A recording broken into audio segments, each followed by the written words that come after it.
Welcome to the meeting and the first meeting of the new year of the Beaumont City Council. Today is Monday, January 10th, and today's invocation will be given by Pastor Christopher Neal from Douglas Memorial Christian Methodist Episcopal Church. Everyone, please silence your cell phones and please stand, if you so choose, for the prayer and remain standing for the pledge. Thank you. Amen. Let us pray. Eternal God, our Father, we come now with bowed heads and humbled hearts, recognizing that thou art God. We come, Father, not only in the spirit of awe and respect, but also in thankfulness that you've got us through another year. We also thank you that you woke us up this morning and started us on our way. Now, O Lord, our prayer is that you would enter into this place in this time and grant us what we need to transact the business of this great city.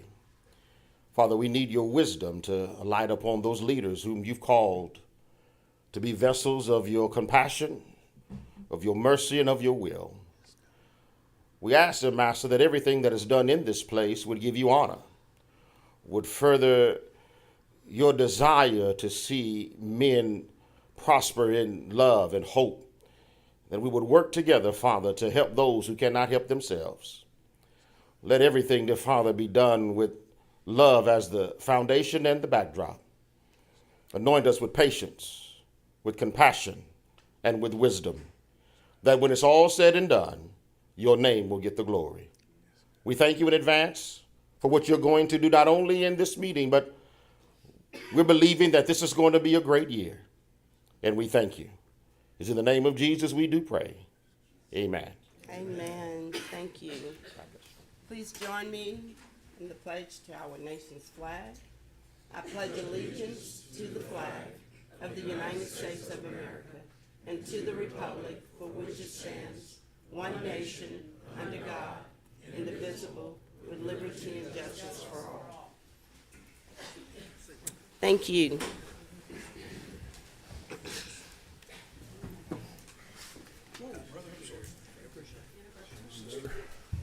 May I have the roll call, please? Mayor Mouton, Present. Mayor Pro Tem Durio, Present. Councilmember Getz, Present. Councilmember Turner, Here. Councilmember Felshaw, Present. Councilmember Samuel, Present. and Councilmember Neal. Present. Thank you. Thank you.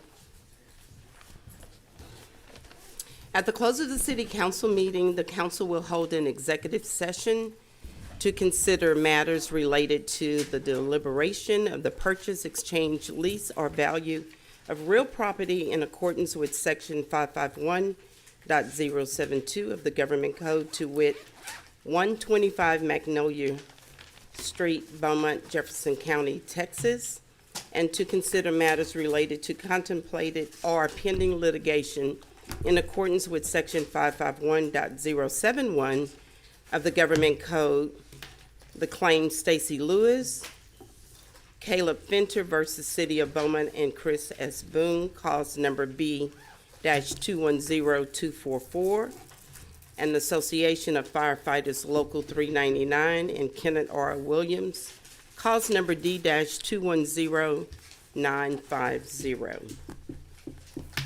Also today, we have one recognition and one presentation. Today, the Golden Triangle Nurses Association are with us today.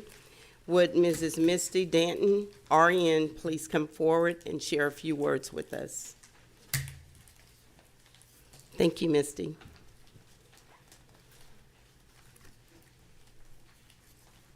And you're welcome, everyone that's with you, they're welcome to come forward.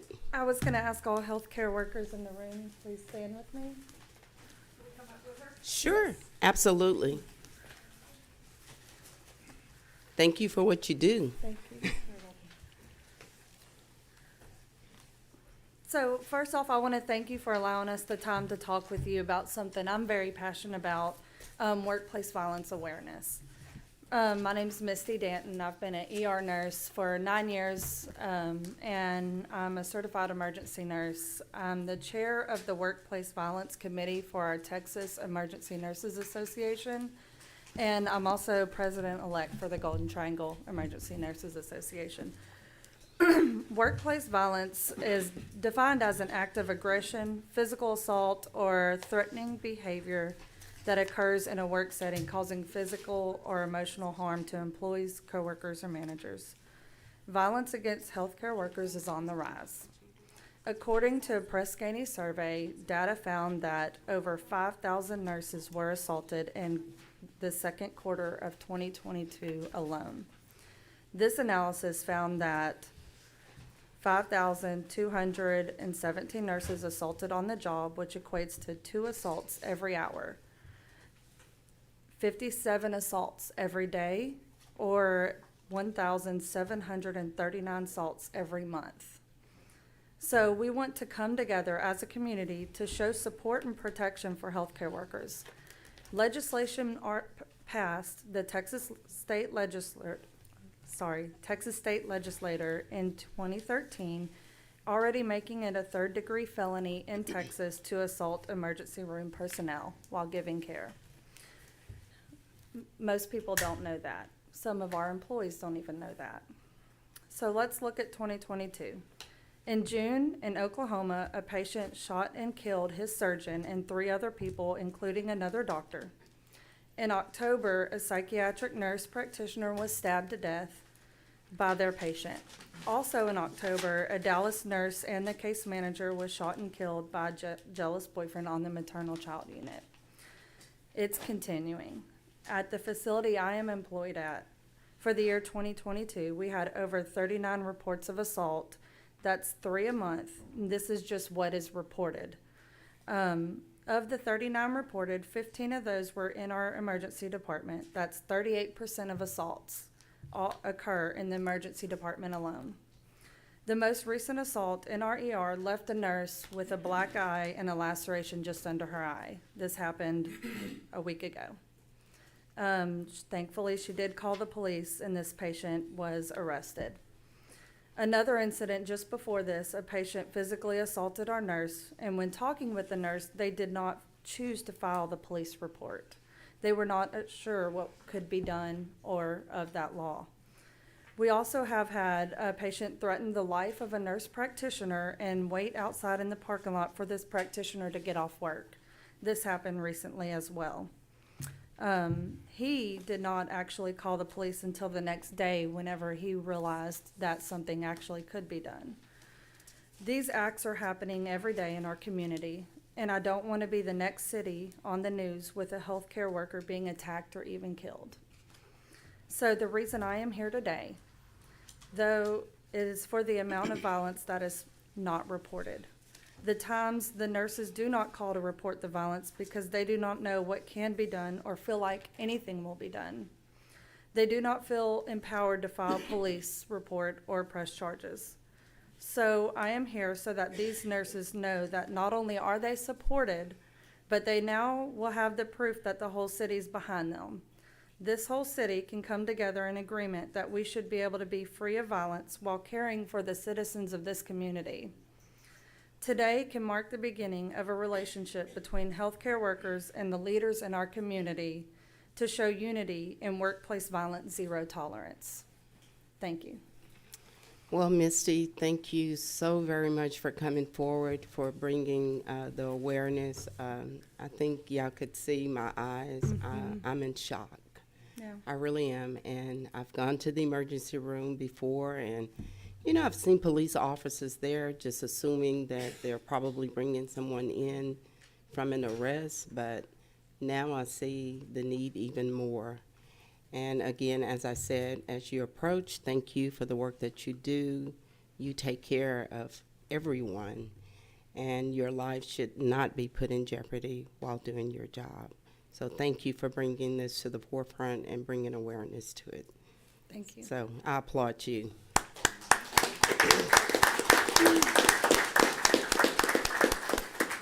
Thank you.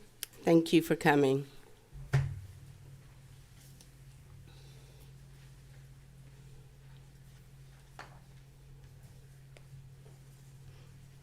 Now, at this time, we will have a presentation, and we have a representative here to speak regarding the Mural Fest, Would Mende, CEO of Urbana Restaurant Group, please come forward to make your presentation?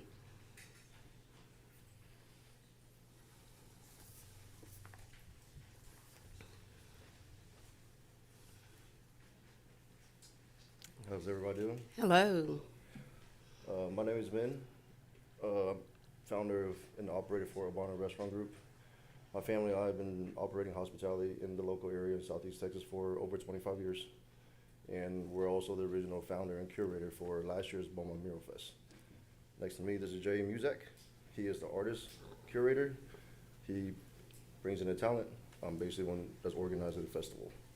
And I want to let Jay kind of tell you what we're trying to achieve with the Mural Fest going forward. Thank you. Hi there. Thanks for giving us the little time today to talk.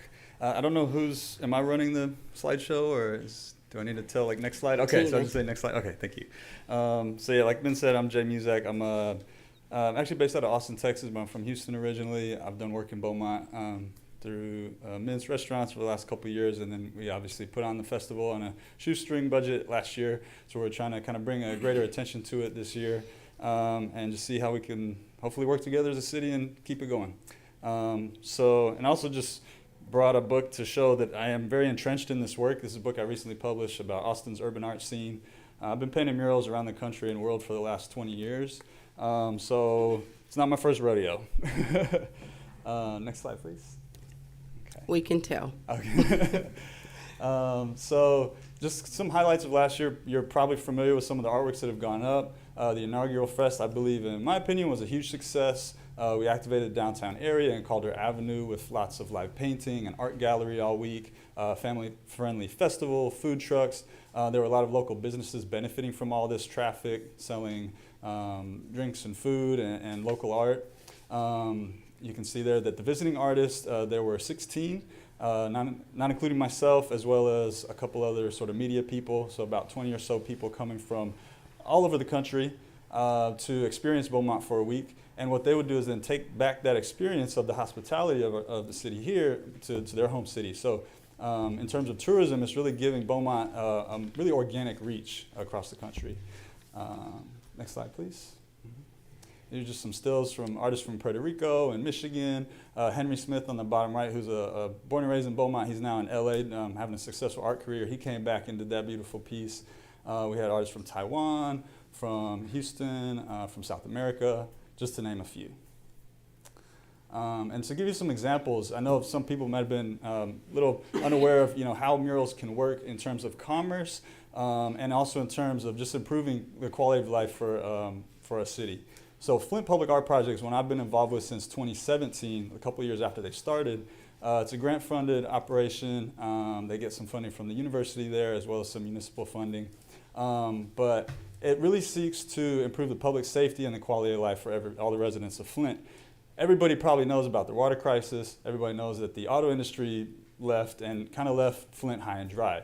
So what the Mural Fest is actually trying to do is a culture shift. It's trying to show people that Flint has a lot more potential for things like healthcare, tech, arts, and culture. It's not this place where the water's brown and there's no jobs, right?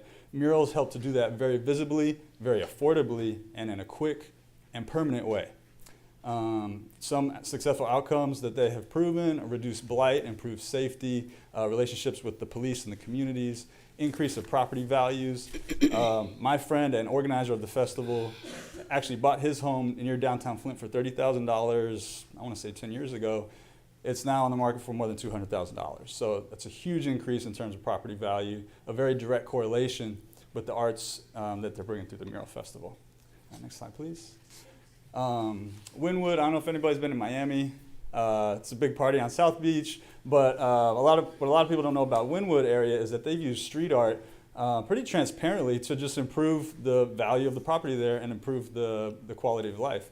So there's one particular developer who says when you involve culture and the arts, you get the most bang for your buck, right? So kind of bringing the murals and graffiti to a higher level, right? There's a little bit of illegal graffiti around Beaumont, not too bad of a problem, that's a good thing. You probably high school kids, doing dumb stuff.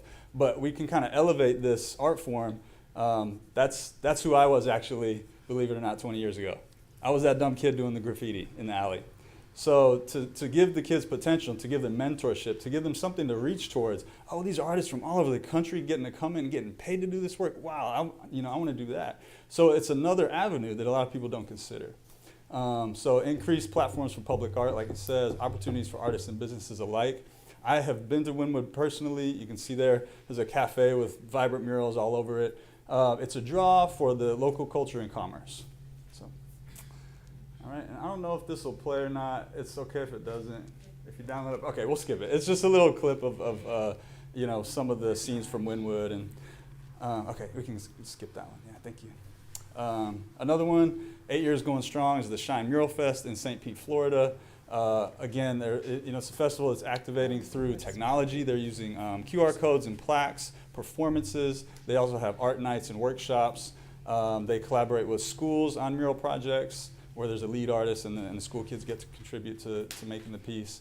Neighborhood beautifications. And not only all that community stuff, but again, there's commerce. There's the slingshot, those cars, and there's brands that are coming in and wanting to collaborate with this event because it highlights the product that they're selling, right? Just like a building owner downtown, it can highlight the building that you're trying to rent out, right? It can make it look more beautiful. Okay, next slide, please. Yeah, again, that's another video. We can skip through that. So this is the potential lineup for this year's Mural Fest that we're proposing. 15 artists from all over the country, some international from Japan and Peru and even Russia. People that are already kind of like penciling in the dates. Now we still have a lot of question marks to be determined in terms of sites, funding, etc. But these are people who are passionate about doing work for the community. They're willing to come to Beaumont for a fraction of the price that they should command on commercial mural work, just to help out the project that we're trying to get off the ground. Next slide. And just so we can kind of scroll through some of these kind of quickly. Anat Ronen, she actually did the mural on Air Comfort Building for the mental health awareness. Right, with the beautiful the hands. Yes, she did that last year. Actually, not as a part of the festival, but around the same time period. So we got to chat, and she said, "Hey, if you do this again next year, I'd love to be a part."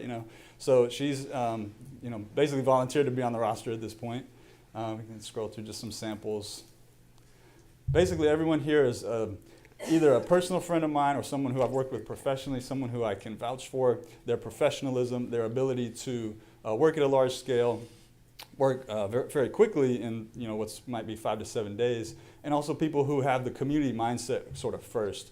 And that's again why they're willing to come for free or low cost basically for to produce work for the festival. Carlos Zulu Painter out of Florida, Puerto Rican by descent. Carmen Rangel. It's a very diverse group, I should say. As we're scrolling through, there's half male, half female. There's lots of different ethnicities present. So again, that diversity is something that I seek intentionally so that all the communities who are also living here in Beaumont are represented. Dragon 76, he's done work for Paramount Pictures, Amazon, the United Nations, the World Trade Center, the One Center in New York. He can paint massive walls, and yeah, so there's a couple potentials that would be really exciting if he could come to Beaumont. You can see there's a 4-story building there in New York that he's painted. Emily Ding, she's a Houston, artist born in Houston, based out of Los Angeles. She's also done work around the world in Paris and Shanghai and Hong Kong. Layson Found, pop artist from the Bronx originally. She's been painting almost 30 years. You can see his pop art style, very iconic. It's also very fast. This is all aerosol spray paint, by the way. Yeah. Very talented artist. Lauren Y.S. Lauren has done work, I think, for Yale University, as well as so many other very high profile. She's got a deep narrative to her work, and underrepresented communities often are somehow metaphorically involved in the imagery. Liza Fishbone, St. Louis, the whole sides of buildings that she could transform into very whimsical, fun, colorful icons. Her parents were muralists, and she's been doing it her whole life. So just an example of the scale of the work, the quality of the work. Ms. Data, one of the best portrait artists that I've ever met. He can render these 1- and 2-story portraits like a photo, also done with spray paint. And on that note too, and I can get to a little bit later, but with another thing I can bring is discounted, very wholesale, if not donated, paints. There's spray paint brands that are specific to artwork. There's not what you're getting at Home Depot and Lowe's. This is paint that's going to be more vibrant. It's going to last longer. Golden Paint was a big sponsor for us last year. They donated probably $4,000 or $5,000 worth of high quality mural grade paint. Some of these are $90 or $100 a gallon, and they gave us a half of a truckload of paint and said, "Here you go. Just want to see this thing happen." They're benefiting too from the exposure, right? It's kind of a free advertising for them, so everybody wins. Mila Sketch, she's from Russia, travels the world, painting these very detailed pieces, done work in the Austin airport, as well as others. Niz from Peru, incredibly detailed stencil work. She also does a lot of workshops with kids, the youth. They can cut stencils and help her paint them in. Rex Hamilton. You see some brand collaborations here too. A lot of this work is client-based commission work, maybe some festivals. You can see there a 12-story apartment he just painted in France. And the Facebook offices. And Tim Kerr. Tim Kerr, this is pretty cool. His dad was born in Vidor, and he taught at Bastrop ISD. And he taught Johnny and Edgar Winter, or he taught one of them. And I don't know if y'all know who they are. They're old musicians right from Beaumont. So Tim, when I told Tim, I was like, "Hey, would you want to come and paint?" Because he does a lot of school work too, school murals. He says, "Yeah, oh, and I got this great story for it. I'd love to paint Johnny and Edgar Winter." I was like, "Why?" And then he told me this whole thing. So to have a local connection is pretty cool. You know, he hasn't been back in a while, but it'd be good for him to reconnect. And again, he's world renowned. He flies the world museums. He's doing museum shows, and he was big in the punk rock scene as well as the skate scene. So he's kind of this like living legend folk artist that is willing and able to come, back to Beaumont and put up some really iconic work. Tony Diaz, guy out of Northern California, very illustrative style.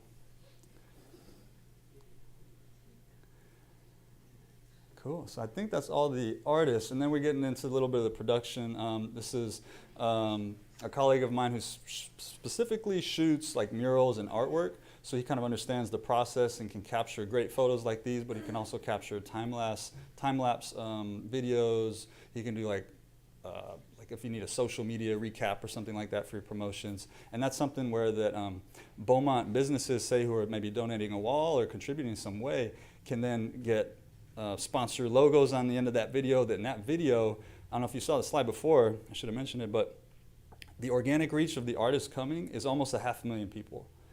I don't know what the population of Beaumont is, but I think that's a little bit even bigger than the whole of the city. So not only would Beaumont know about what's going on, when these artists post to their media accounts and whatnot, Beaumont is getting this huge blast across the world, really. And then all those sponsors and all those businesses are able to get that same advertising. So I don't know how you quantify that, but I think that's could be pretty lucrative for some of the partners that maybe want to chip in and help out. Mural Supply Co. These are the guys kind of behind the scenes. These are the people who are doing a lot of the prep, priming, artist assistance, moving around lifts, stocking the paint, making sure the artists have what they need. Kind of an integral piece of this whole operation. Many of them artists themselves, but they're kind of doing the background work. So, and just briefly, I won't get into it too long because I know a lot of people aren't interested, but painting pricing, when you're pricing out a mural, there's things like your design fee, your materials, your prep time, your actual painting time, your equipment rental, your tax liability, any other thing anybody selling a product or service in the state of Texas has to pay for, studio overhead, etc. So a 500 square foot mural might be priced at anywhere from $10 to $50 a square foot. That's kind of the industry standard, which covers all that. And you can see here that the Beaumont mural, which was done for much less than that last year, should have been, a $10,000 or $12,000 mural. And some people might not think, well, that's a lot for a mural, but again, you're rolling into those things. This mural will last 10 to 15 years, right, with painted with good quality paint. It's going to give that business signage. It's going to give the business advertising and marketing opportunities. These are all things that are quantifiable on many levels, right? So the mural, maybe only happens once, but it's here for a long time. as opposed to an event that only happens, a day or a weekend, and then, people forget about it, and they leave downtown, So last year's budget, I don't know if maybe you want to jump in on this one, but I didn't handle a whole lot of this. I tried to compensate artists as much as we could out of what was, we were able to scrape together. But at the same time, this is kind of, what it really looked like on paper, and then what it should be, maybe. So basically, I wanted Jay to at least give you guys an idea of what talent we're bringing to Beaumont. These aren't people that you can pick up the phone, call, have them come out, unless you're paying them what they're charging. They're only coming out to a festival due to the fact they have a working relationship with Jay.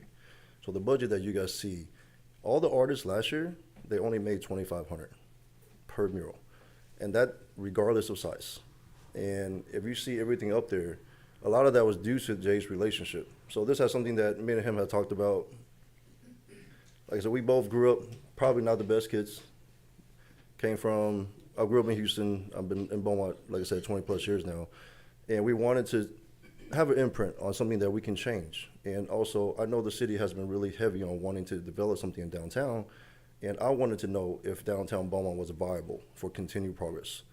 And last year was kind of my proof of concept to people that something different will work. I know there was some controversy that surrounded it with the local artists, which we are addressing this year. But Beaumont doesn't have a whole lot of muralists. There may be 2 or 3 on hand that's capability of doing what you guys see. And for those artists to come in, Jay was basically calling in a favor. Jay himself came down. Curating a festival takes 3 to 4 months. And he literally did it for nothing because I asked him to. Because I think Beaumont has potential to continue this down the line where it becomes an annual festival, where it becomes like Flint in 7, 10 years down the line, where every corner you walk in downtown, where areas expanding from downtown throughout neighborhoods where you're gonna have artwork that's lasting and that's gonna be there forever.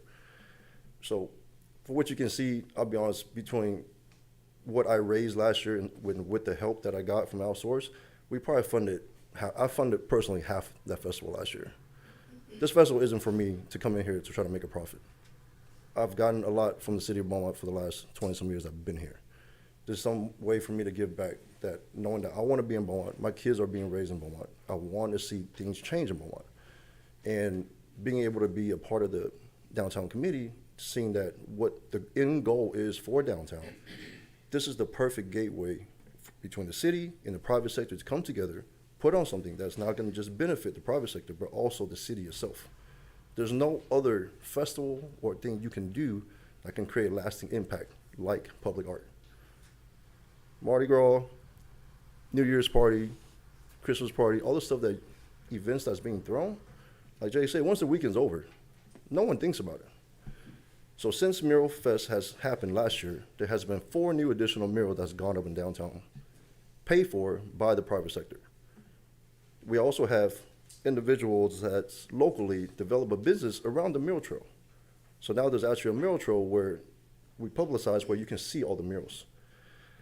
And I personally we're looking for 2 things. One, I'm looking for city support on the closure of the streets that we need, and I'm looking for funding to help for the local artist section. We're working on getting sponsors in for the guests that's arriving, but we have talked to Inez. I'm not sure if anybody's familiar with who Inez is. She's one of the local artists that's very, very friendly, popular. Everybody loves her. She's going to be spearheading the local artist side in the open casting for local artists here. Subar, the art director, she's also on board helping, and she's reaching out. She has an open call that's put out. Now, Sue has brought up to me her problems before. She's had 3 commissioned murals that she sent out for public calls in Southeast Texas. Not only did the individuals last year who had a problem with us bringing in outside artists, not only did they not even attempt to submit a submission, they wouldn't even want to get involved. But now suddenly when someone's bringing in a festival and there's outside artists coming in, now all of a sudden we're the bad guys. I'm just trying to provide something to give it a jump start. It was never about taking opportunities away from local artists. It's about opening up new opportunities where they would never have had, which, as you can see, is working right now. And we're looking basically to try to open a sector where we can allow local artists, whether new or experienced, to get a chance to have a wall to practice on, possibly involve BISD, giving the kids a wall so they can have a kids mural for BISD. It just, I don't have the funding to continue doing this on my own. Now, I know we've gotten help from sources. I did want to bring up Lakeisha because with Exxon has already come on board. They are doing a Charlton Pollard development in that section of the city. We're working on overpass, which is going to be a community outreach where the artist is going to come in, hopefully not just put on a painting and leave, but develop that over the next few years, do community outreach programs, and basically try to uplift that neighborhood based on, and that's coming directly from an outside sponsor who Exxon has been here hundreds of years, that's not going anywhere. And we also have large nationwide sponsors that's already looking to come on board. I'm just looking for some help from the city as far as how we can help get the local artists what they need for the funding and how we can keep this festival going. Because like I said, you guys see the funding on the festival on there. There's not a penny of profit on that, okay? And if you see the festival expenses, that's everything that my team did last year with the festival. That's the profit that we made from what the festival did went to go pay for that. So this is not, I want to make sure everyone's saying, this is not me coming in looking for a money grab.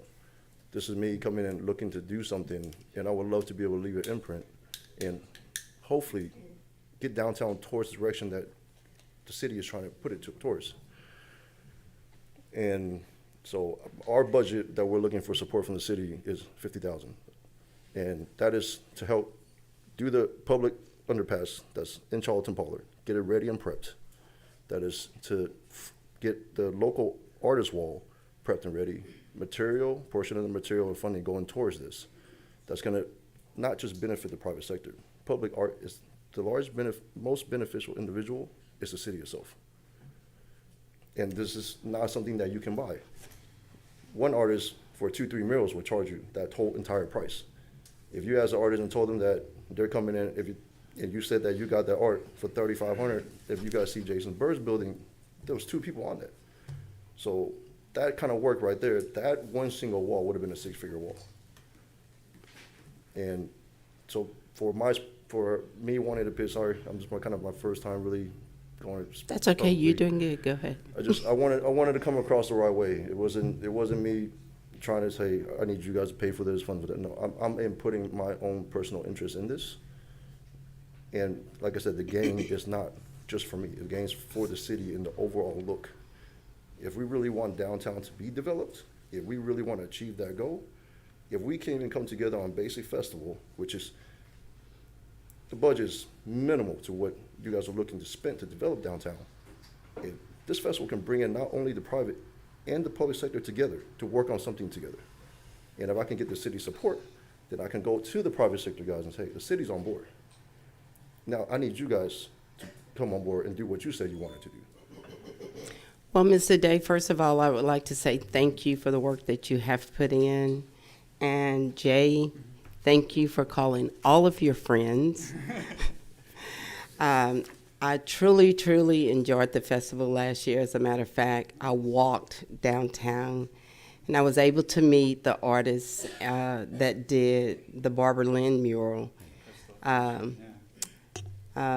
Miss Barbara Lynn was out there. She got to sign the wall. I took pictures of that, and it's absolutely gorgeous. It has truly, truly transformed downtown.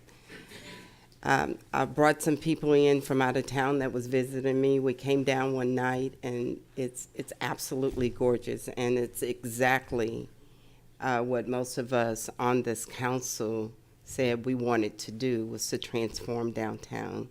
So you are on the right track with the vision that we have for downtown. And again, it's absolutely gorgeous. And for, like you say, it's not something that's going to start on Friday and end on Sunday.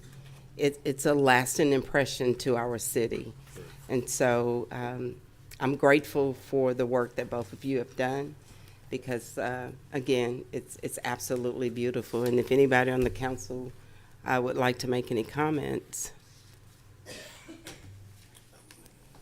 Councilmember Turner. Man, first and foremost, I want to thank you because, it's not often you see young entrepreneurs from my area actually physically give back. And I want to thank you for physically giving back. But I think it's some things that you stated that stood out to me. And one thing that's big in downtown that has to do with homelessness and crime is blight. So eliminating blight in our area is pretty huge, and that really stood out to me, and also property value. We're talking about developing downtown. We're talking about making things better for people who already invested in. You guys bringing up the property value, I think that's huge for Beaumont. And reducing crime. You spoke to kids who do graffiti on the wall. Yes, sir. This can be an opportunity to influence them to do it the right way. I noticed since you guys did Mural Fest, and I attended and supported, but none of those murals have been ruined, and I'm thankful for that. I'm glad you said that. I want y'all to know that. Yeah. Not one single mural has been tagged or obstructed with since last year. So that goes to show they respect the art. So, I wanted to take the time out and say I appreciate you guys putting in the presentation. Chris, I appreciate you helping get them on the agenda to get the presentation done. And I look forward to further discussion with the council on, what we can do or what we can consider doing. Thank you. Thank y'all for having us. Thank you. Thank you for coming. Thank you. I'll leave a copy for y'all. Thank you. Thank you. So if you're here for the presentations, thank you so very much for coming, and I will allow you a few minutes to leave. Thank you.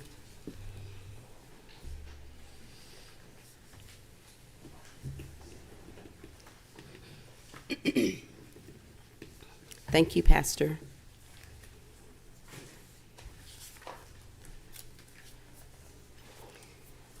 Now's the time for any citizen who wish to speak. You may make a public comment on the consent agenda, items number 2 through 14 and 16. If you haven't already done so, please fill out a green slip to the back of the room, hand it to the clerk to the front of the room. She will call your name when it's time for you to speak. Tony Renfro, 6110 Bankston Lane, Beaumont, Texas, item number 4 on the agenda. Thank you.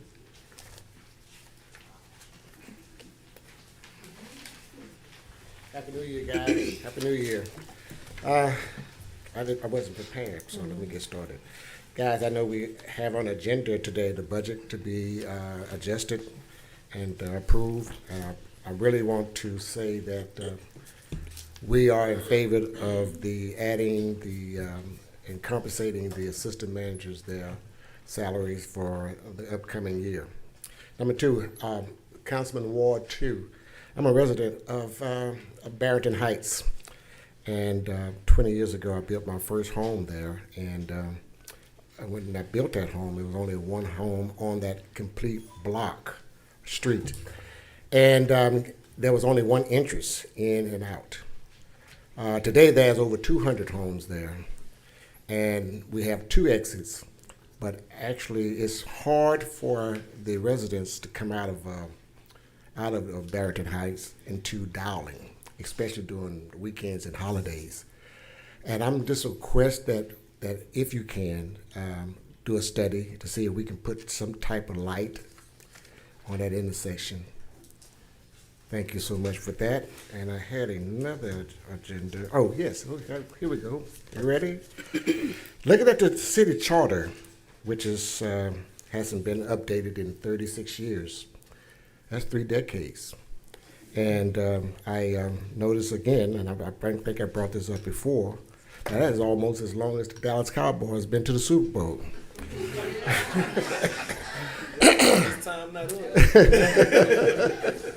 But this has been that long since the city council stipends has been updated. That's 3 decades ago. If you total it up, that's $1.36 an hour that you all guys put in. So while you're doing the budget and adding and subtracting and whatever it is you do, let's look into that. And I think the citizen of Beaumont, Texas will support that. Thank you. Thank you, Mr. Renfro. We'll accept that, except for the Dallas Cowboy comment. That's all I have, Mayor. Okay, thank you. May I have a motion for the approval of the consent agenda? Make a motion to approve with removing G. Okay, I have a motion to approve the consent agenda with Councilmember Neal abstaining from item G. You're going to vote on item G separate? Correct. So you're just going to approve the consent agenda excluding item G? Correct. Yes, ma'am. Okay, I have a motion and a second. I'm sorry, Mayor, who motion? Who second? Thank you. So I have a motion and a second on consent agenda excluding number G. All in favor? Can we have some discussion? I'm sorry, discussion, Councilmember Getz. With regard to item B, You said B? yes. We're looking at approving the cancellation of a software contract with Cronus Workforce Dimensions. This contract was entered into only 2 years ago. It was presented to council as something that we needed to do in order to have all of our IT working efficiently and properly. Now, within 2 years, we're being asked to cancel that software contract obligation. And not only are we going to be doing the cancellation, we're going to have to pay a penalty to cancel it. And so I think $58,000. And I presume we're going to have to buy something else to replace it. So I guess my question is, if 2 years ago it was brought to council and touted as being something that we needed and was the best thing out there, why are we canceling it while it's still relatively new? So it was to replace our payroll system. It was going to replace payroll, benefits, and our HR system. And at the time, they were our current vendor. They were going to offer us the ability to migrate our data, and they were going to offer us the ability to not have to replace $100,000 worth of time clocks. So we looked at multiple vendors, and given the benefits of not having to replace the time clocks, and that it was a known vendor that we had already had for 20 years, that we already had a relationship with, we chose to go with them. Unfortunately, because it's a new product for them, the things that their salespeople told us that that the new software could do, which their old software could, so we had no reason to believe it couldn't. When it came down to it, what they meant by yes, we can do that is yes, we can work around that. And in the end, finance, the workarounds weren't going to work for us. So it sounds to me like representations were made by the vendor that turned out not to be true. That sounds a whole lot like breach of contract. I don't want to get into the legal aspects of it, but yeah, so that was discussed in the 58,000 was a fraction of the payout that we were able to kind of pull out from. It's essentially we're terminating before the end of the contract year for this year, so we're just paying out that contract and not paying for, I guess, the reduced rate of what we would have received had we continued out the full rollout. So we essentially agreed to kind of pay for the services that we had used and cut our losses on the ones that we didn't want to continue using. are we going to have to replace it with something else? That's actually going to be up to finance to decide. I think at the time that we chose to back away, the decision was that the current software will do everything we need it to do. It just won't do any of the bells and whistles of something new. The current software is, like I said, 20 years old. It does the basic functionality of what we need, but it does not have the nicer, people can clock in from their phones, and you can set the ability to integrate between your different softwares, between our payroll vendor and our HR vendor and our benefits vendor. We were looking at something to be more seamless. Since we have been, we've been actually working on this for quite a while. Since then, we have been notified by Kronos that the current software that we are on is going to be obsolete. So we will have to look for a new software. And how much might that cost? We've just started looking at new vendors again, so we do not have a price at this time.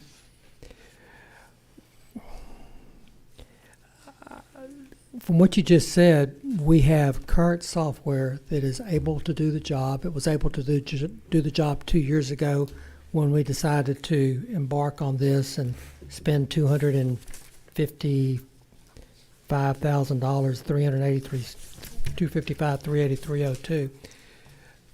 So was this just to upgrade and get a lot of bells and whistles when we had software that could do the job already? It was to upgrade to get more functionality. I would have to go back and look at what we wrote out for the original. But what it was going to do is it was going to combine 3 software products into one. So it would take the cost of what we were paying for 3 and roll it into one that would work seamlessly for finance, HR, and benefits. And that's what was represented to you by the vendor. Mm-hmm. And those representations were not true. Correct.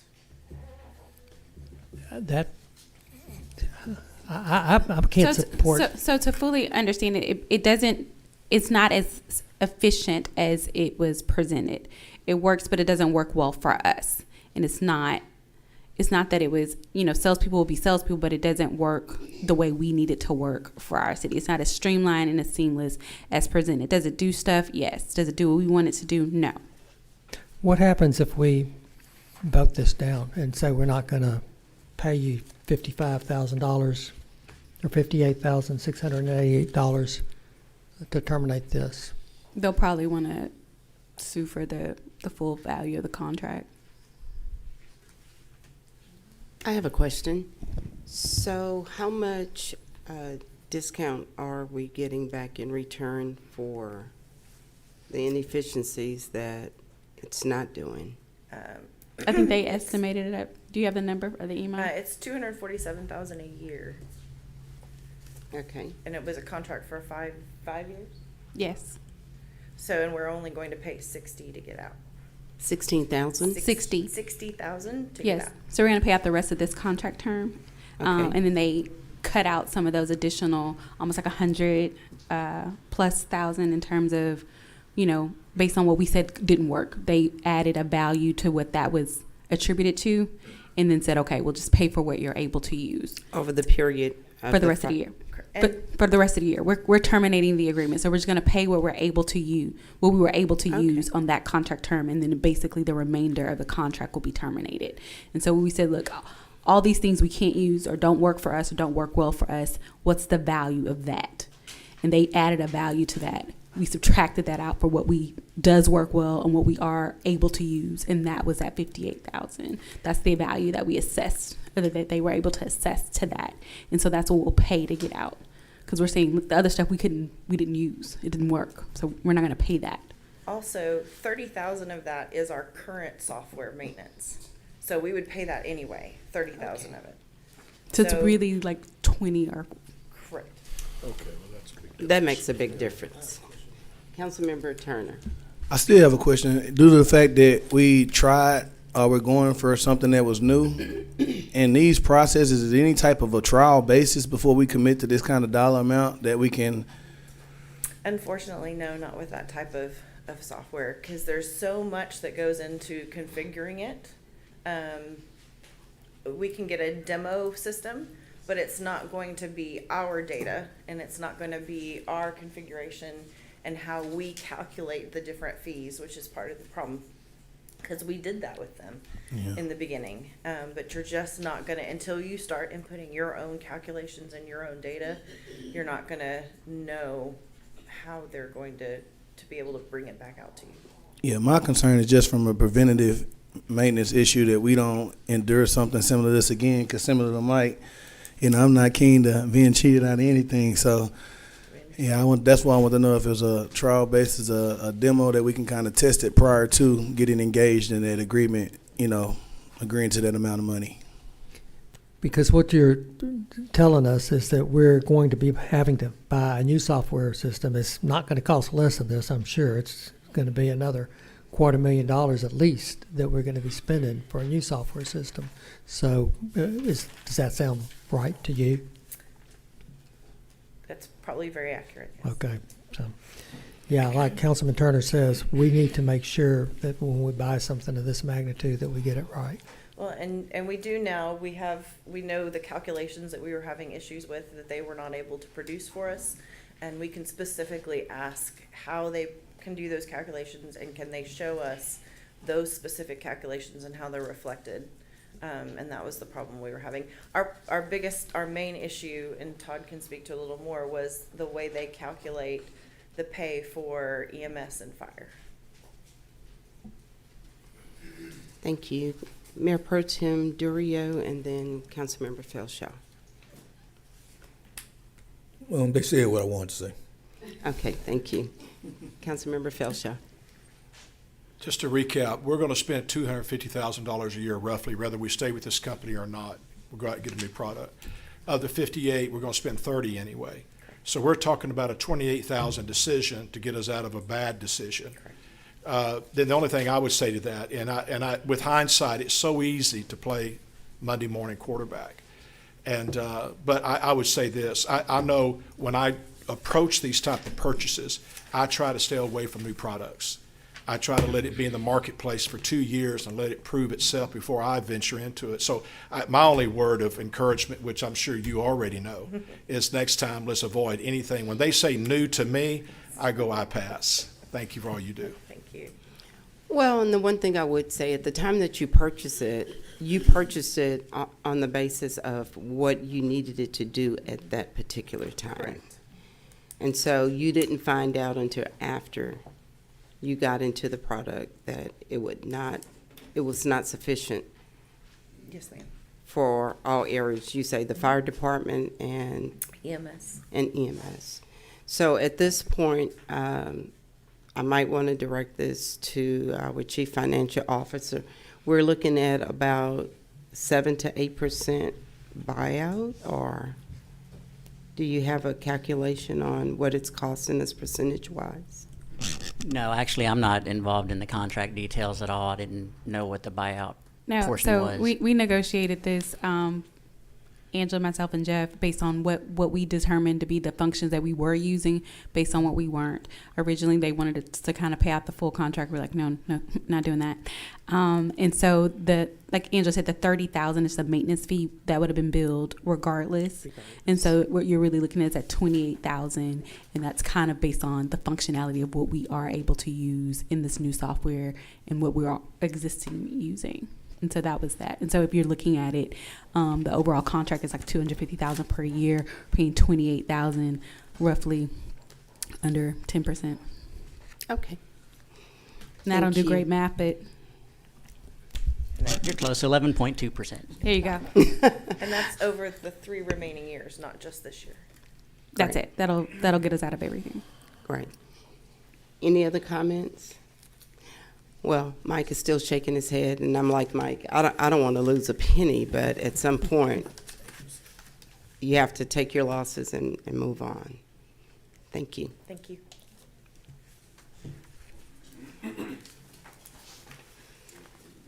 Okay. So at this time, now we will vote on consent agenda item G. May I have a second? I'm sorry, we haven't voted on items A through Oh, we didn't vote. We had all A through the- I, excluding G. We've had a lot of talk. So yeah, so we need to vote on all A through I, excluding G. So excluding item G, all in favor, please signify by saying aye. Aye. Any opposed? No one opposed? The motion carries. Now, may I have a motion for item G? Move to approve. I have a motion and a second on the floor. Any discussion? No discussion? All in favor of approving item G, please signify by saying aye. Aye. Any opposed? We have one extension. The motion carries. Thank you. So at this time, Mr. City Manager, will you please take us into our workshop? Yes, thank you, Madam Mayor. Review and discuss organizational realignment, including changing divisions to departments and the funding of assistant city managers, communications and parks directors to improve productivity and efficiency for the city of Beaumont. Over the time that I've been here, one of the things that I've been working on, and we've been working on as a staff, is organizational structure. It's one of the things that I've been was asked by council, you know, and asked for updates on that. So we've gone through a process over the last more than several weeks of putting together an organizational structure that I think that will work well for the city of Beaumont. So thank you for your slides. You know, organizational structure, it basically provides a representation of relationships, functions of the organization, people, and also it includes the flow of data, responsibility, and reporting. Over that 4-month period, I've visited most of the departments, most of the divisions, firsthand to be able to get there. And okay, you pass those out. Thanks. And there's one last sheet. We've got to compromise that the bottom might not be on it. You're rebooting. Thank you. Over those 4 months, we've been able to talk and regurgitate and come back with different things. We sat down with staff. I had meetings with staff and where I got their input and got their recommendations and ideas of how this should look, and we continue to bring it back. Some of the council identified goals at the beginning, even in the job description before I got here, were some things such as listed on the screen: workforce development, that the city manager have an opportunity to evaluate the workforce and come up with ways to work well, work better as an organization. Of course, and realize the challenges associated with the city. Economic development has been a big topic for us. We're doing some things as we speak. We're going to have a presentation today, but we're going to move it to the next council meeting, other council meeting at the end of the month on that. Of course, safety, public safety, we've had that as a discussion. And of course, dropping population is high on everyone's list when I got here. And of course, public schools. And we had some one-on-one meetings. We had a meeting with the school board, with a joint meeting with the school board and city council. But what we want to do is, you know, we want to put together a high-performing team, you know, ability to put that together and champion the organizational culture. You hear me speak of culture many times whenever I speak, and we are working on that culture. It's going to be somewhat different than it's been in the past because the people are different. The leadership's different. So we have to work together and manage that culture growth and development as we go through. Customer service, I continue to hear that, I hear it all the time. So it's one of the priorities that we're working on, customer service. As a matter of fact, we're getting ready to do customer service training for every employee of the city of Beaumont. It's mandatory that they attend the customer service training no matter what position that they work in. So we're working through those processes as we speak. But and able to do that too, we got to have competitive salaries. You know, competitive salaries. You need it to compete for top talent. You know, competitive salaries can be salary, but it can also be benefits, high value benefits, things that are important to people. Sometimes it's not always dollars. It's other things. But then some people just want to come and live where you are. They like your location. They want an excellent quality of life. They like the economic conditions. There's a reason that so many people move from California to Austin, Texas, or Dallas, Texas. They want those opportunities of economic advancement, the location, and the excellent quality of life. Just a little bit remind you about me and my ability to carry out this plan. I have 35 years in city government, in all phases of city government. Past president of the Texas City Management Association and currently a board member of the International City Management Association.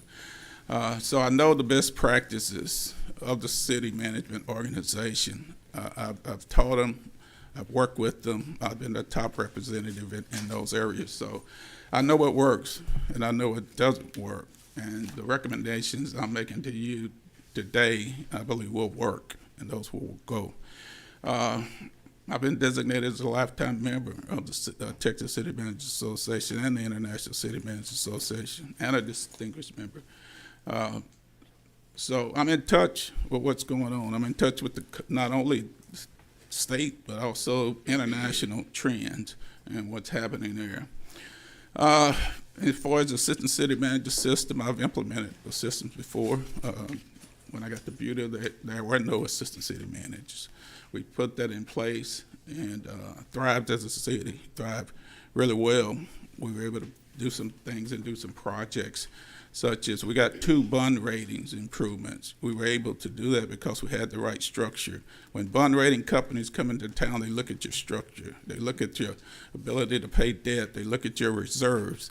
And we've got to be able to show that we are a strong management team. That's a large part of your bond rating. We went out for 2 large bond issuances, and because we got an improved bond rating, and we were able to save millions of dollars on projects, infrastructure projects. We built the municipal complex there. We built police departments, and based upon those improved bond ratings, we were able to save dollars. But not only that, the projects came in a couple of $1 million under budget. So fiscally responsible, fiscally conservative, and able to put things in place to do that. We, of course, increased fund reserves in Lufkin and Buda, so that really works. And of course, personnel numbers, Buda's a small town, but increased personnel by 70% with this organizational structure. It's a line organizational structure. It answers from the top down, basically. Of course, information flows up. But it worked really well in the city with a 200% growth rate and creating departments, including the police department. Thank you. Here we have the actual organizational chart. It's similar to what you've been working with over the years. It's still a draft. Of course, at the top, it's always the citizens of Beaumont, and then the mayor and city council. If you look at the 3rd row from the top, I don't have a cursor, so I'll have to talk it through. You have the charter established positions of the city. The city attorney, city manager, city clerk, and chief magistrate there. Then below that city manager, you have the positions that were responsible and answer directly to not directly, but answer to the city manager. We're implementing an assistant city manager special projects. We have special projects that people who currently work don't always have the time to spend on it. So we've assigned someone to those special projects. They're currently working on a film-friendly application for the city, which will bring in major film productions to your company, which brings in hundreds of people who live, work, and play or stay in your hotels and eat there. We're working on grant applications for the new infrastructure grants with that, and also the youth council. We're spending a lot of time with the youth council. You see the executive assistants up in the city manager's office. Of course, there's one that works with constituent services that supports you as a council full-time in that position. And then there'll be one that supports myself and the mayor and the office up there. Line 4, where we start, if you look at the bottom, there's a bit of a key for color coding. And the gold, I think it's gold, is basically a department. The gold with the pink is what is basically a new department that asking you to create.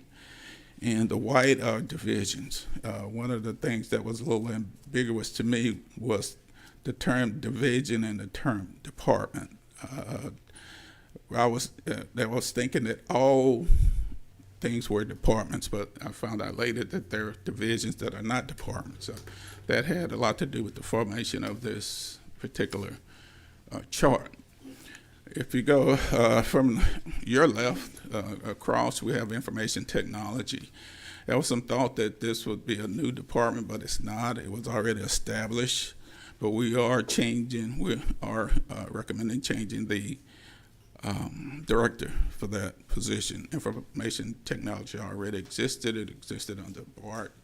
Basically, BART will just work with Public Works and focus on that. And we have Angie, who you just heard, will deal with IT. IT is very key to an organization, information technology, data. If you want to be a top flight organization, you've got to have top flight information technologies activities within your organization. And so if you look under that, you've got technology services, telecommunications, and 311. So once before we had technology, communications and telecommunications are different. So there was a little bit of discussion on that name. Finance, the traditional things that are under finance, divisions that are under finance: accounting, budgeting, water customer service, central collections, grants management, purchasing. Things that deal with money, things that deal with collection of dollars. Very important in what they do, so we are working with that.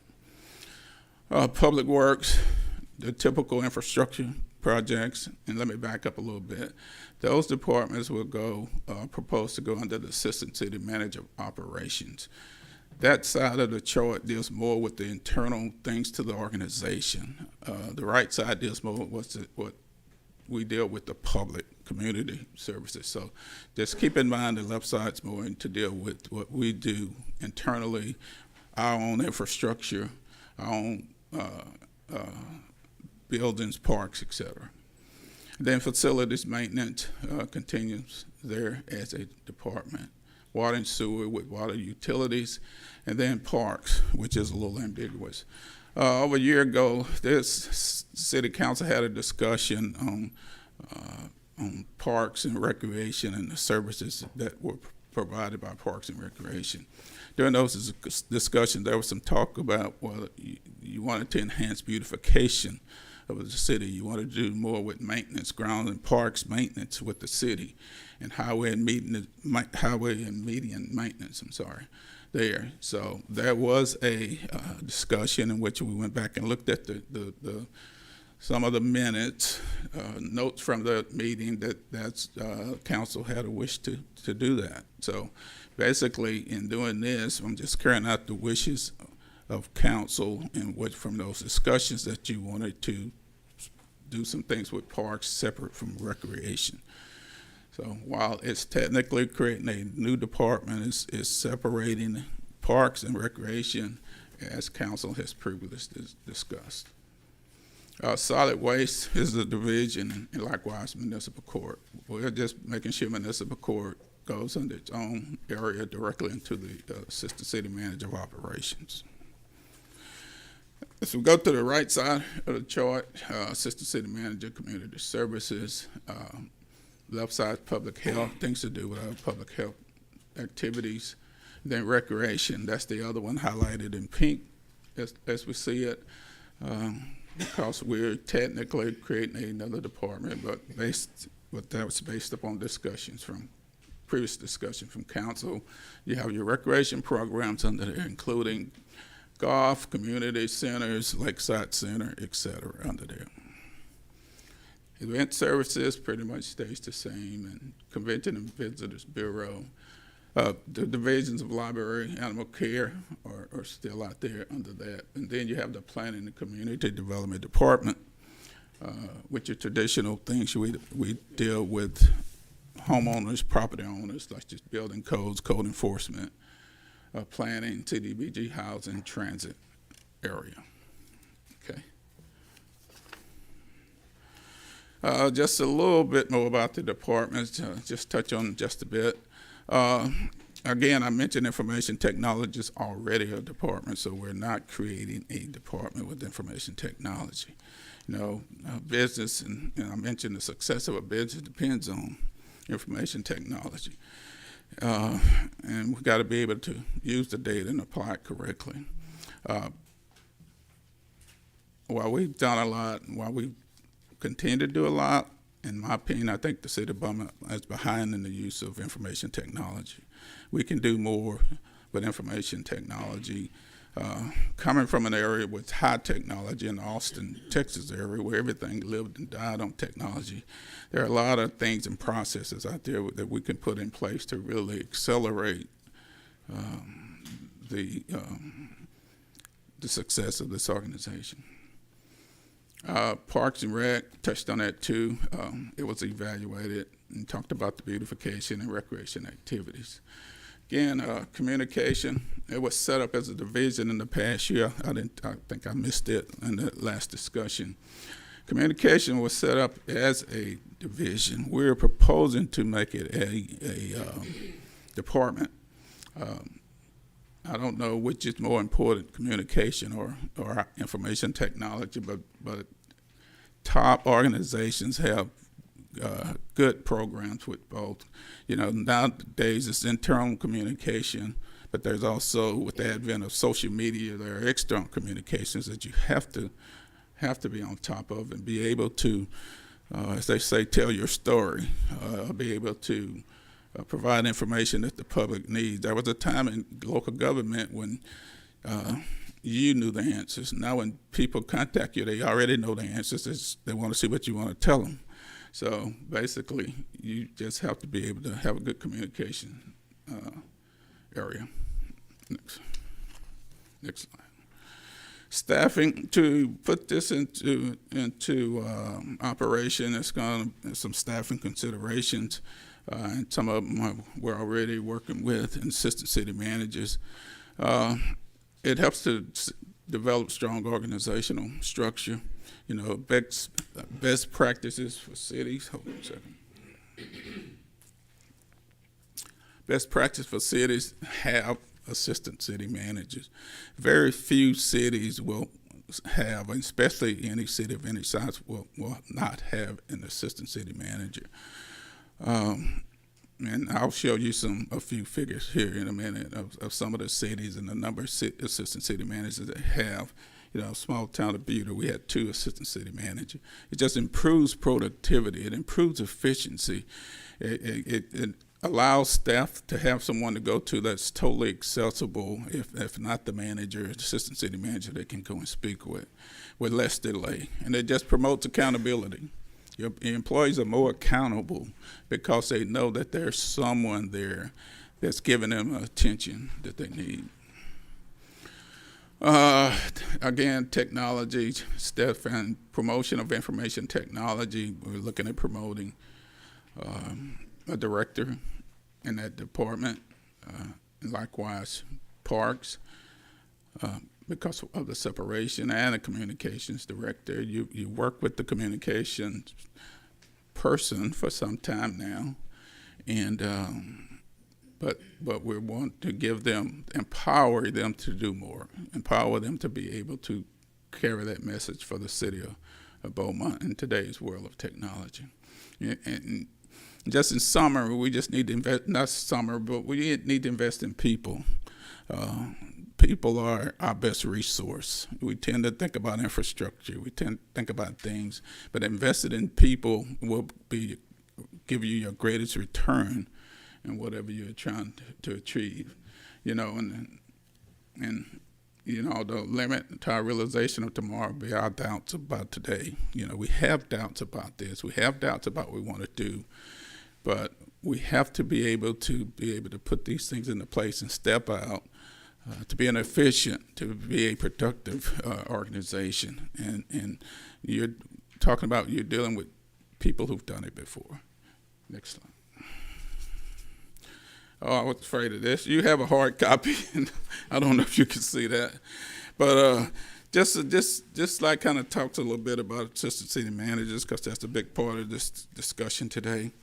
You know, this is not a new topic. From the first day I interviewed, I gave you the opinion that you need assistant city managers in that interview. And I continue to believe that even after going through 4 months of evaluation to see what that means.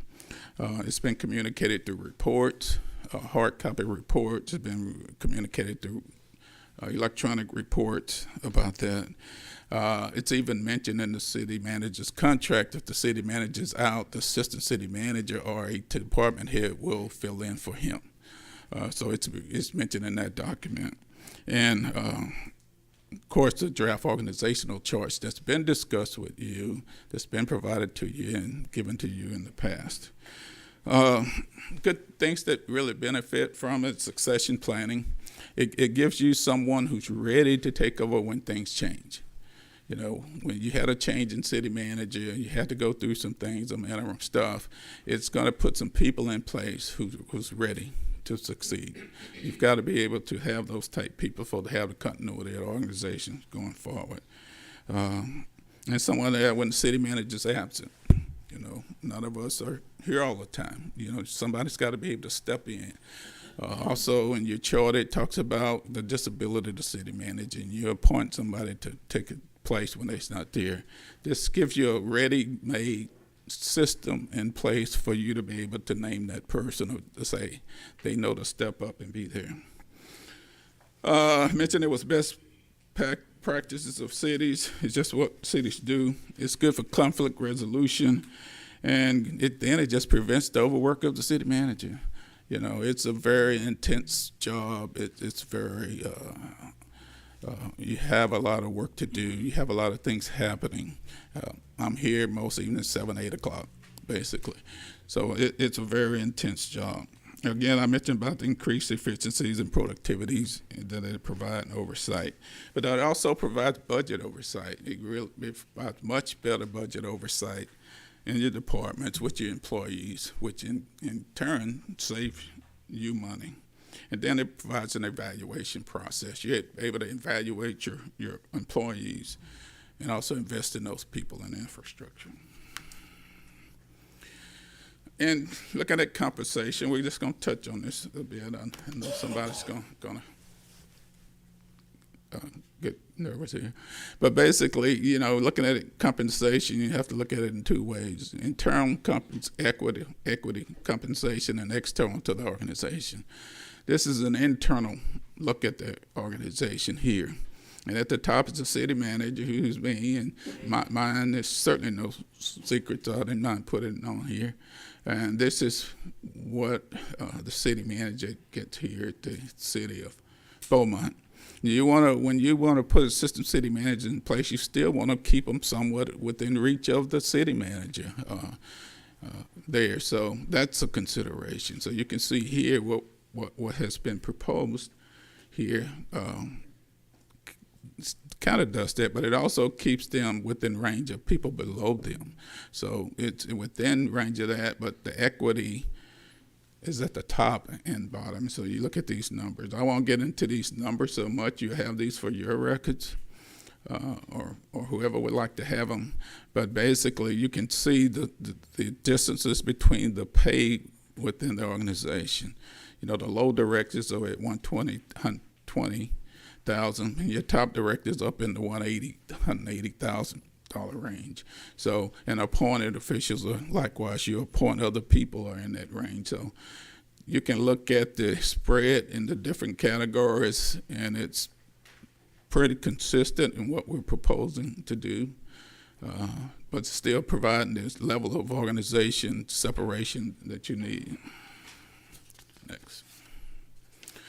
Then there's external equity. How does it look with us working outside the organization? How are we comparing to other cities here? And yeah, this slide, this one didn't work. This is the one that didn't work. I apologize. I certainly apologize for the last two slides.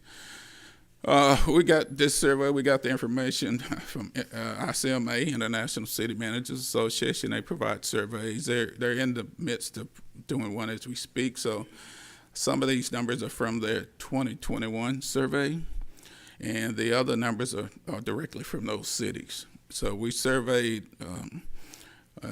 9, 10 city, 1, 2, 3, 4, 5, 6, 7. And then one's missing Tyler's at the bottom, so I'll give you Tyler's number. But basically, you know, you got Bryan and population of, with 2 city managers, population 83,980, 206,000 for their assistants. Georgetown, 67,000, 204,000. Round Rock, 119,000. We wanted to stay within our population numbers, pretty close, 119,000 at 235, 217. College Station, we got that information this morning as we speak directly from their HR department. 120,000 people at 216,000 for their assistant city managers. Waco, 4 assistant city managers, 138 population, 195,300. Conroe, 1, which is vacant, 188,700. Sugar Land, 188,365. And Tyler has 2 assistant city managers with a population of 107,192 with 199,500. So if you look at all of these cities and you average, the average for these cities is $204,142 for these cities. And these are cities that Beaumont typically compares itself with. I went to staff, what are the cities we survey ourselves with? And these came up more often than not. The Wacos, the Tylers, the Round Rocks, and so we got that. So I'll give you that slide and give it to you, but the average of that is 204,142, and we're proposing 200,000 for Beaumont, which is just a little bit below average. Yeah, these slides again. Police practice and funding. You know, there's what was done, but then too, that's what actually happens, and some of the things that actually happen here, and how we do things, and how we work with the charter, and how we work with our processes is listed here. You know, communications department was created in mid-budget. It was in mid-budget year with the hiring of personnel, with the designator of the department. At the end of the year, you know, question there. But there wasn't a budget amendment until the end of the year. It wasn't done at that time. Personally, 3 people were hired to the department, and they functioned until the end of the budget year. That they put in place around November, maybe, of that year. So that's how some things have operated here in the past. The police contract we just approved, you know, by the time we got the contract done, we had budgeted at 4%, but we sell at 4.75. So we had those dollars are new dollars that you have to find in a budget, and that's what we do. And that's the practice. That was the process. You know, just daily pay adjustment, promotions as we go, that comes to the city manager on a regular basis, and those things are done, and those adjustments are not made in, either it's made up in the existing budget due to vacancies in personnel, or you do a budget adjustment at the end of the year. That's the way you've operated. You've done that. So what we're proposing here is nothing, we're not trying to get outside of the system.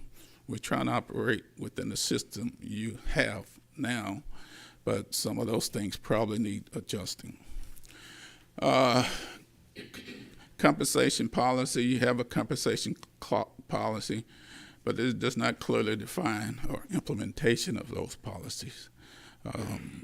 It has some things have been adjusted, some things have been adopted, but it's time for an update, because the last thing in that compensation policy says the city manager has the ability to change or adjust any of it. Charter defines, but process is unclear, as I mentioned, and we're waiting on a salary survey. I think a salary survey will solve much of our issues with pay and positions, et cetera. So as soon as we get that, I know we're close to getting ready to announce the selection of a firm to do that. And so we're really close to doing that. Okay, next slide. Yeah, just organizational structure. It provides the foundation for our organization. You know, our organization is no stronger than that. my philosophy is build the organization strong first, and then we can withstand just about everything else. You know, your house is only strong as your foundation, and that's what I'm proposing to do here with this structure. Is build a strong organizational foundation that we'll be able to take on all challenges. And we have a couple of items coming up for you to consider, you know, after that 4-month period and after being able to analyze and look at what we have here. I think this is a conservative step forward in providing structure for you to consider department approvals and consider a budget amendment to put these things in place so we can go forward and make this the great organization that it's destined to be, or it already is, but just improve upon that. And that's all that I have for there. Thank you. Thank you, Mr. Williams. Does anyone have any comments? Councilmember Neal, and then Councilmember Belshar, then. I guess mine are more financial questions at all. I'll hold tight till we get to the individual item on the. I'll hold tight till we get to the numbers. Okay, thank you. Councilmember Belshar. Thank you, Mayor. City Manager, first of all, I'm excited to hear new and fresh vision. I like the idea that you're being intentional and deliberate in moving us forward. So I'm excited about this. And you made it very clear from the beginning of your intention to hire maybe 1 or 2 assistant city managers. So you've always made that very clear. And as far as the need, I think you've justified that for me. I see the need. And the salary I have no problem with because it is competitive with other cities our size. I think from the very beginning, my only question was a question of process. And I think you've answered that. For me, it felt like we were getting the cart before the horse, hiring people first, exceeding our budget, then approaching council saying, would you now amend the budget to compensate for this? And to me, it felt like the process was backwards. But you've addressed that. I hear you. And you've pointed out the fact that maybe our charter needs to be addressed. Maybe it needs to be a little more clarity there. And so I hear that. But again, my only concern wasn't so much what we were doing, but how we were doing it. And so today helped me. I appreciate that. But it was just a question of the process. Okay. And so thank you. You're welcome. Thank you. Councilmember, Samuel. Okay. I want to say thank you very much. I appreciate your deliberate, methodical, slow moving in doing this. You've taken your time, and I think when you begin to try to firm up the foundation, that makes for a strong organization. So I appreciate it, I understand it, and I understand why some of the changes were made. So I appreciate it, and I just thank you. You're welcome. Thank you. Mayor Pro Tem Duria. Thank you. Mr. Williams, for the audience and myself, did you ever figure out what was the difference between divisions and departments? And can you explain that? Oh, I don't know if I can. Might take someone else. I don't know. And he's going to pass that ball to me. Thank you. I'm going to lay it up. So a department, our division operates under a department. A department is established and it basically oversees major functions which are similar or smaller, more detailed in divisions. So case in point, I'll pick on Bart because he has a hard job. Under all the things that he does, he has engineering, he has, come on Bart, streets and drainage. Fleet. All those things are under him. So his overall branching of that department oversees all those small, more detailed functions. So a division, if you want to think of it this way, specializes in one central area where a department looks at the overall bigger picture. Okay, thank you. You're welcome.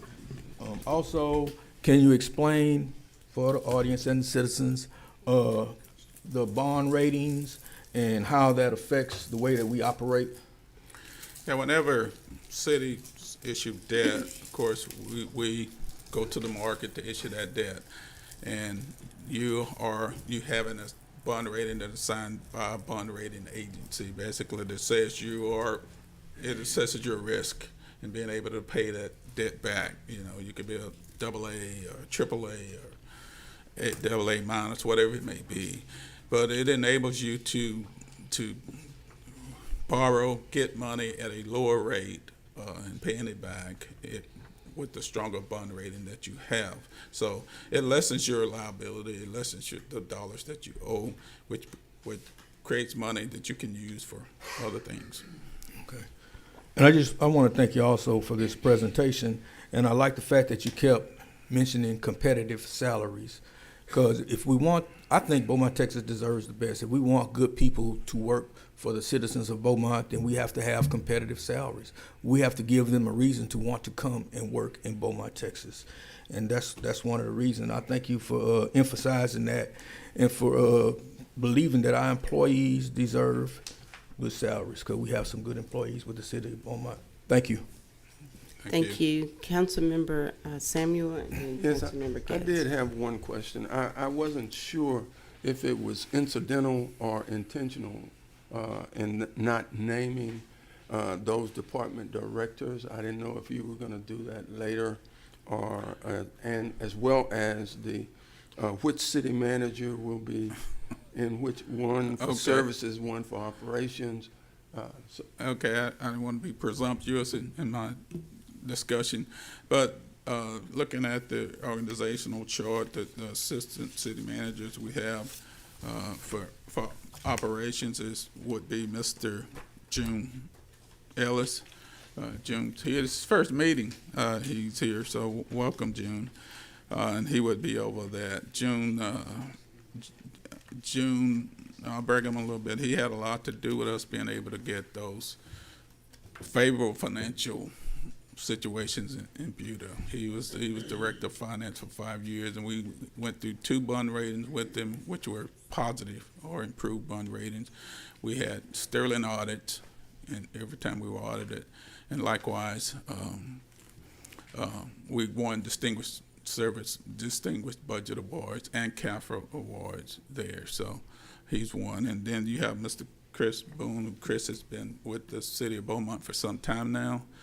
Chris also worked as interim city manager, and likewise, June was city administrator for City High School too.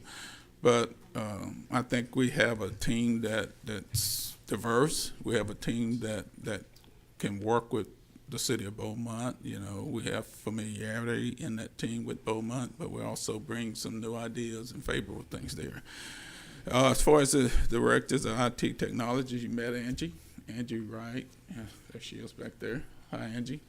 Angie's has worked in there for some time under Bart, and to Bart's credit, Bart recommended Angie for the position. He felt that comfortable with her, and so it was very big of him to do that. So appreciate it, Bart. You know, communications, that's Lauren Monitz. Lauren's been around for a while, I guess. Where you, Lauren? She's there. Parks is Kenneth Brigette. Is Kenneth here? Maybe Kenneth's not here. So he's doing that. And of course, recreation will continue to be Mr. Jimmy Neal there. And I did forget one really big thing here. Just the total dollar amount to implement all of this it keeps changing, because every time somebody looks at it, it's something different. So it's going to be total, but this includes this ACMs, but it also includes these other directors and others and those benefits. So it's going to be a total of $548,000, not $507,000. We got that information today. What is that? $548,000. We got an update today on that. So it seems like a big number, but I think what it'll bring to the organization and what we'll be able to do and achieve, and quite frankly, I think it'll help our revenues grow.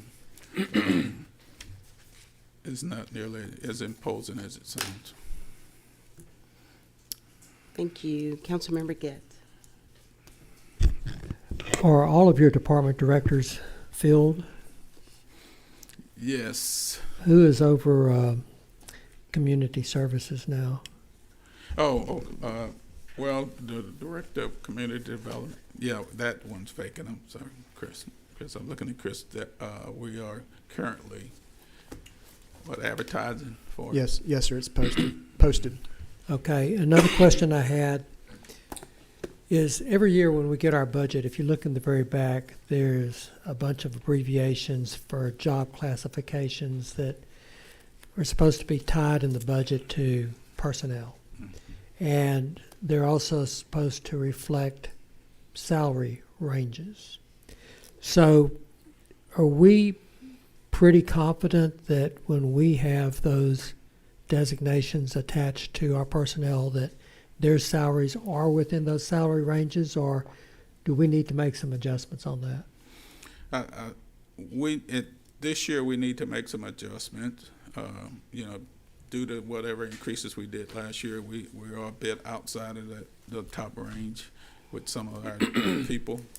But that could be just a simple adjustment, amendment of some sort, but certainly we'll address it in the next budget.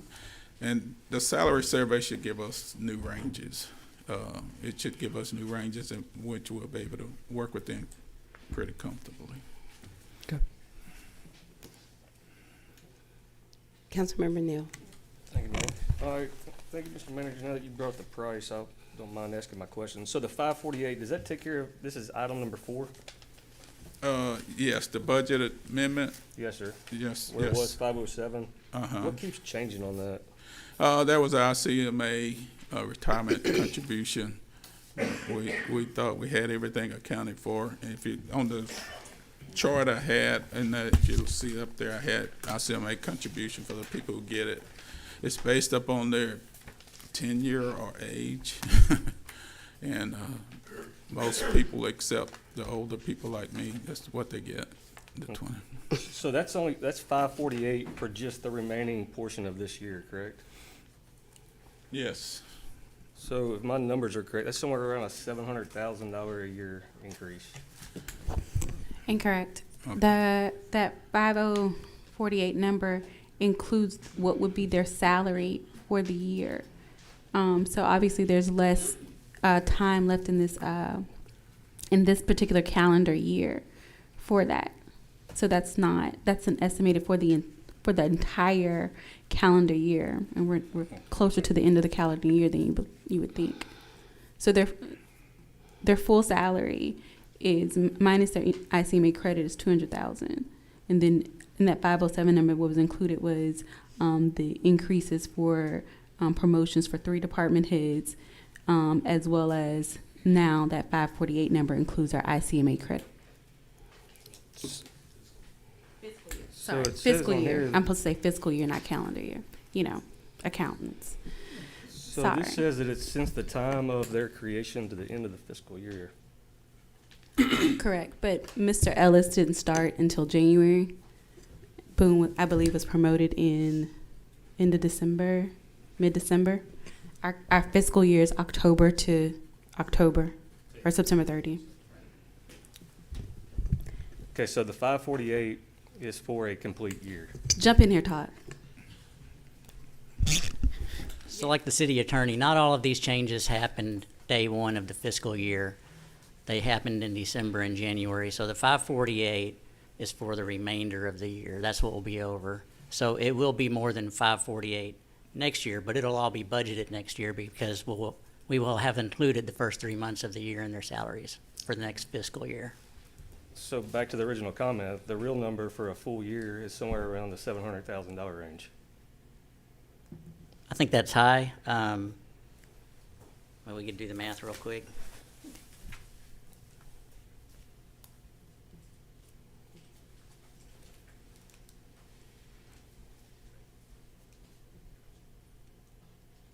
So while Todd is calculating, I'd like to make, 730,000.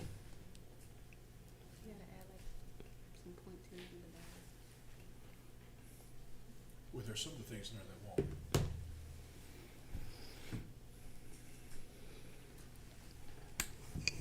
And just as a point of order, that's an item 4. We really haven't received a motion on any of these things, so we should probably start going through the regular agenda if we've exhausted our questions as it relates to the manager's presentation. Just to give Thank Todd you. some time to do math. That's fine. It's not going to be that high. I don't have the exact number because the 3 department directors that were promoted, their base salary, their salary before they were promoted was already included in the budget. Okay, So it's just a differential on that. well, thank you. Well, and another comment that needs to be noted, that could not be put in the budget because those promotions were not made prior to October when the budget closed. I agree with that, Mayor, but back to the comment Councilman Felshaw originally made, the proper procedure for it would have been to make a budget amendment and then go hire the employees for that position. Not agree on it and then come back and get the council's approval, then move money around to make it work. I'm going to ask that we get back onto the agenda Thank you. and continue that discussion under item 4. Okay. Councilmember Turner? I have a comment that I think is important for the citizens to understand. And we talk about the structure of some of these cities and some of the departments, and there's some stats and some data that I think is important that people know. Bryan, Texas is one of the cities that we made a comparison to. In 2010, their population was 76,526 people. In 2020, it grew to 85,810 people. Georgetown, in 2010, it was 48,019 people. In 2020, it grew to 68,227 people. Round Rock, in 2010, it was 100,774 people. In 2020, it grew to 120,498 people. College Station, 2010, 94,692 people. 2020, it grew to 118,441 people. Waco, 2010, 125,360 people. 2020, 138,289 people. Conroe, 2010, 65,712.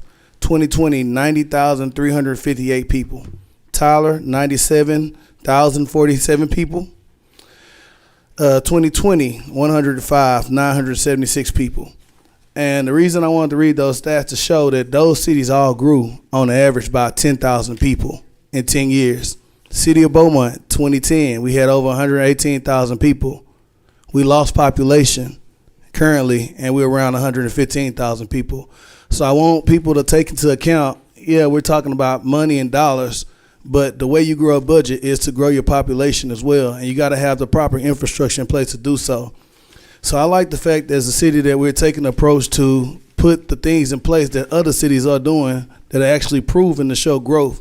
Every city we compared ourselves to, if you notice, I read the numbers off, not one lost in population. And we're not even including in 2023. Those were numbers from the 2010 to 2020 era. So I just want to stress that to the entire community. I know some of these numbers are different and seem scary. We're talking about the process. But the reality is if we keep operating the same way, it's possible we can get the same results. So I just want to stress people with that. Thank you. Well, I would like to make a comment to Mr. Williams. Thank you, Mr. Williams, for keeping your word, for doing what you said you would do and what we asked of you. To the public, during Mr. Williams' interview for city manager, as Councilmember Felshaw said, he made it well known that Beaumont needed assistant city managers. He also pointed out things where we were lacking. There were no changes made, and we needed a very structured organizational chart. And those things are happening. I'm going to refer to some stats like Councilmember Turner just did. Again, Bryan, Texas has 83,980 people in population, but they're paying their assistant city manager $250,000. $606,000. And I don't know what's going on in Georgetown, but when I see that mayor, I want to talk to them, because in Georgetown, Texas, they have 3 assistant city managers with a population of 67,176, and their assistant city manager is making $204,000 with a population of 67,000. So these are facts. This is what's happening in real time right now. And as everyone has stated, $500,000 being spoke about today may seem like a large number, but when you compare it to other cities, Georgetown almost is half of our population. Even in discussions and executive sessions, we look right down the street at Port Arthur. There were some situations where Port Arthur, with I think 58,000 in population, was paying more than Beaumont. And we have lost employees to Port Arthur. So, again, if we want great employees, if we want to pay fair wages and attract great employees, we're going to have to invest in our people. And that's one of the things that the city manager said he would do, and he's proud, and he put his record on investing in people and putting the employees first, along with a good budget and a good structure. And so, again, Mr. Williams, thank you so very much for doing just what you said you would do to move this city forward. Councilmember Turner. And lastly, I want to thank you because I heard you mention succession plan. You know, we currently entered a situation where that wasn't in place, and we appreciate Mr. Boone stepping in and holding it down. But Right. I think that's extremely important that we position ourselves not to have to deal with that again. And secondly, we understand we're investing and we're changing, but I still think it's important for us as a council to have accountability on yourself as our city manager, as well as accountability on some of this money and some of the investments in the change. What things will be in place to ensure that the council has a clear understanding that we're getting a good ROI on the new structure and, you know, the whole nine? Will we have evaluations? Or how would that take place? Yeah, and that's some of the things that I mentioned, Councilmember Turner. You know, it's accountability. It's being able to look at, track expenditures, what employees are doing. We'll put in an evaluation process.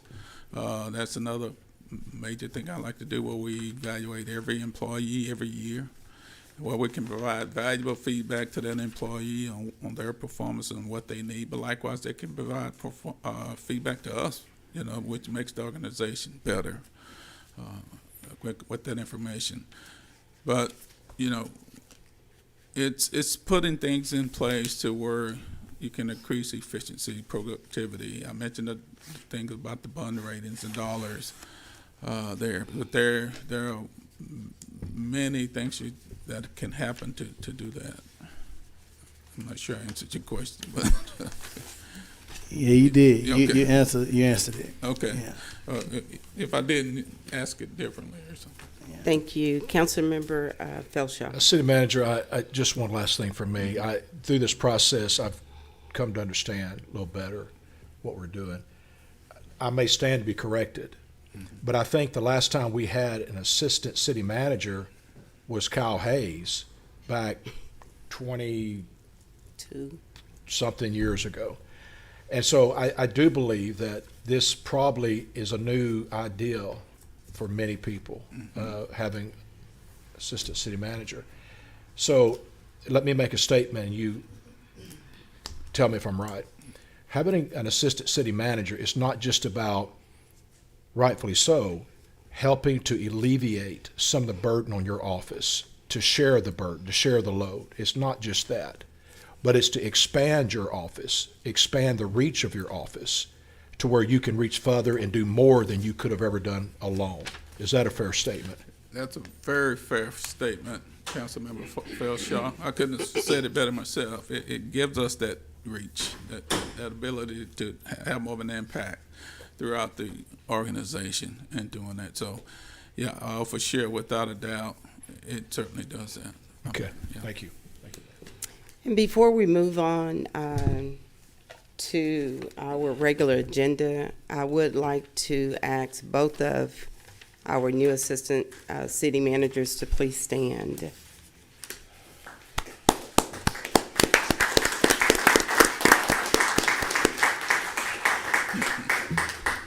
And of course, most of you know Mr. Boone, who served as interim city manager before the hiring of Mr. Williams. And then this is our newest assistant city manager, June Ellis. Thank you, June. Welcome to Beaumont.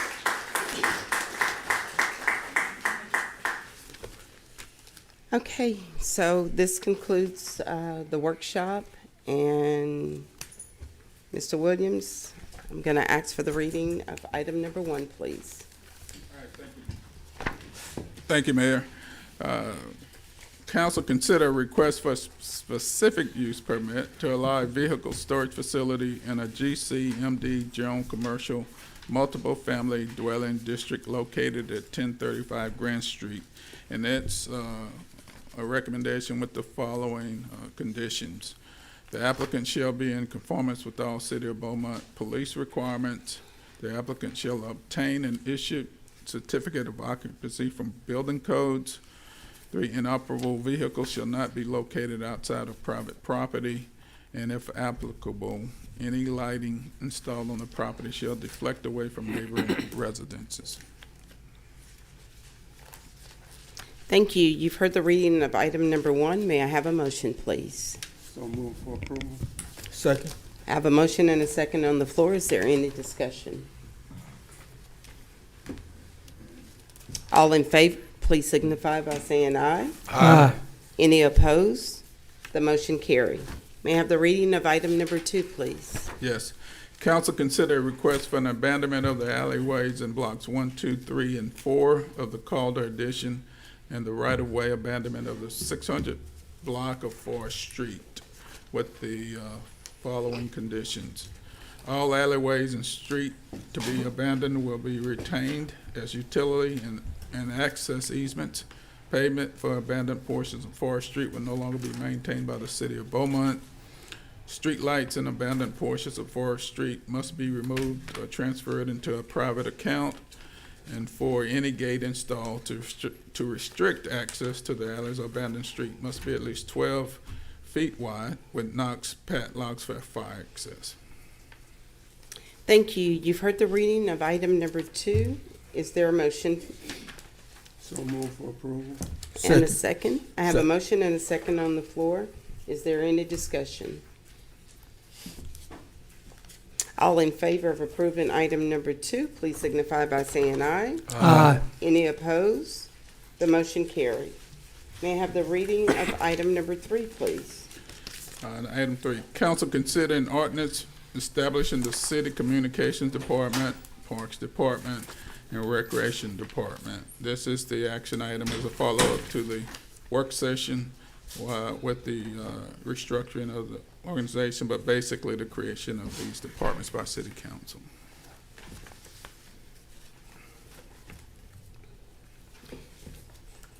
Thank you. You've heard the reading of item number 3. May I have a motion, please? So move for Second. You're not sure, I'll move if you I have a motion and a second on the floor. Is there any discussion? I got a question. Councilmember Neal. So what's the direct cost for just this item? So I'll just calculate that.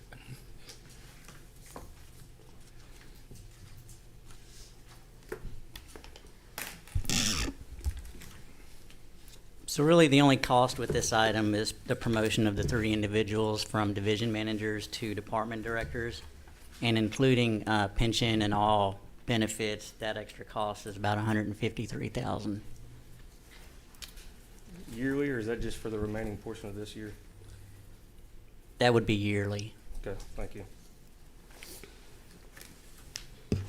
Any other discussion? Councilmember Samuel. Wasn't this discussed almost 10, wasn't this discussed before in separating those out with previous administrations? Not that it- My understanding that there was a discussion held with council about the parks and recreation. Right. Maybe with the talk. So it's finally happening. You're our historian, I don't know. We're asking you. Well, years. yeah, so I just think that's a good move. We had talked about it before, so I appreciate that. Okay, thank you. Any other discussion? All in favor of approving item number 3, please signify by saying aye. Aye. Any opposed? The motion carries. May I have the reading of item number 4, please? Council considering the ordinance amending the fiscal year 2023 budget. Again, this is a action item from the work session where council amends the budget for the activities discussed. Thank you. We've had a workshop, and you've heard the reading of item number 4. May I have a motion, please? Move to approve. Second. I have a motion and a second on the floor. Is there any discussion? Councilmember Neal, Councilmember Getz after. All right, can we get the firm yearly cost for this one, Todd? So we told you the amount for the rest of this year. Additional cost going forward, and this includes payroll taxes and pension benefits, et cetera, that would be an additional approximately $715,000 a year. Say that again, please. $715,000.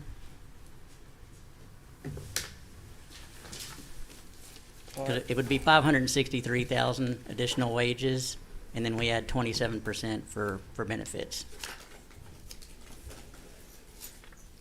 And that includes maxing out the 457 account for those 2 employees? I'm not sure if it's the max, but it's using the amount that was used this year.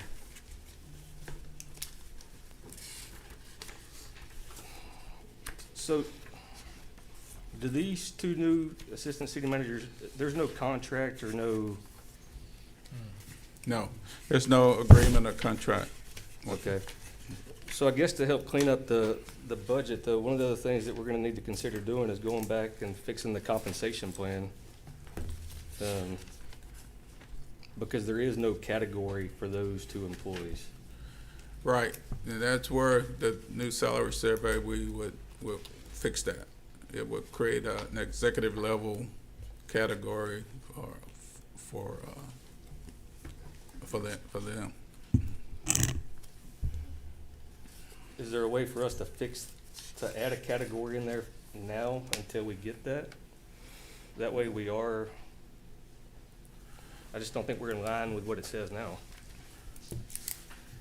Yeah, well, you're not in line with it in other cases right now. So right now. The only 4 that aren't on there Without the is you, data. the city manager, the magistrate, and the city clerk, because y'all are all appointed by us. So they have to create a new level. And assign a code for it.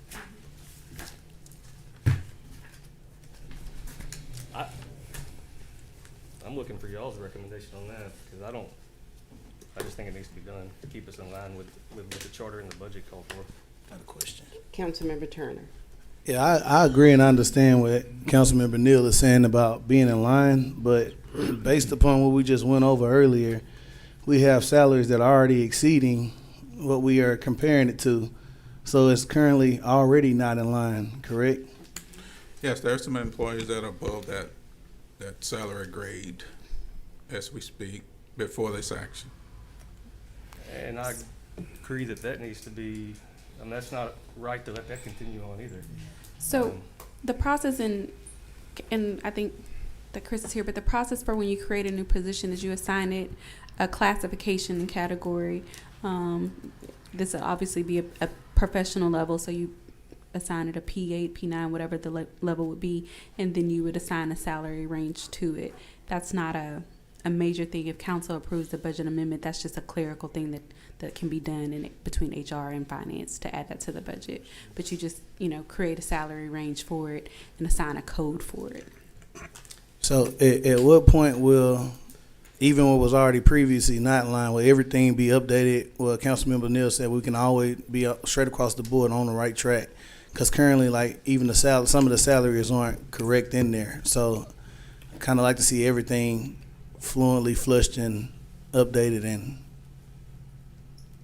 on par. As Since we're talking about expeditiously as updating. possible. Yeah, okay, thank you. Councilmember Getz. Part of the problem in how we got there with being out of line with what those ranges are is salary creep. And when we give, for instance, a cost of living allowance, 3%, well, if you are a sanitation truck driver and you're not making tons of money, at 3% might not seem like a lot. I'm sure it's appreciated, but it's not a lot of money. But if you're already a highly compensated employee, 3% of a lot of money is a lot more money. So that's part of the reason why we get out of balance. And I don't know how to address that. I guess that's a human resources question and a finance question. But how can we address that creeping increase in salary to eventually get you out of the range? Before Todd says, I don't think it was anyone's fault. It's kind of like you said, it just happens over time when you don't adjust that top range. So it's just something that it was nothing intentional by anybody. It just, over time it happened. If I can just add a little clarity to it. So we're talking about, like y'all said, the classification of employees and the salary grades. Normally what we do every year, and this was probably missed by my department this year, not making excuses, but, we had turnover in the budget officer and in the controller position. So anyway, normally when we give cost of living adjustments, we do that same adjustment to the salary grades on the low end and the high end. And now that I'm thinking about it, I don't think we updated these salary grades for the cost of living adjustments. It's a clerical thing. If we approve the budget amendment, we can just update this page. Wouldn't be any problem to do that at all. The other thing is, on this particular action item, do we need to make changes on the amount that is being proposed based on the new numbers we were given today? I'm of the opinion is that 548,000. Todd might know better, but I think that's the number that I've arrived at. Yeah, I think the proposed ordinance has 507, so. Yes. There's another one on our desk today, Mike. Yeah, we had an insert. It changed.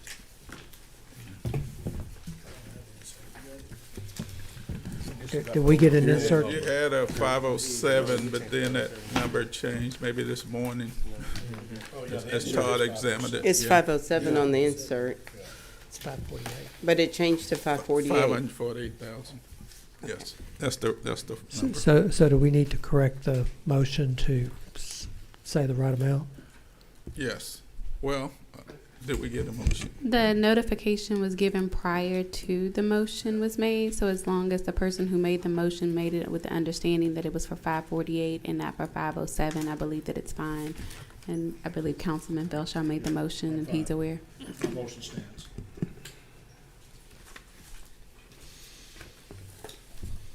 Okay, is there any other discussion?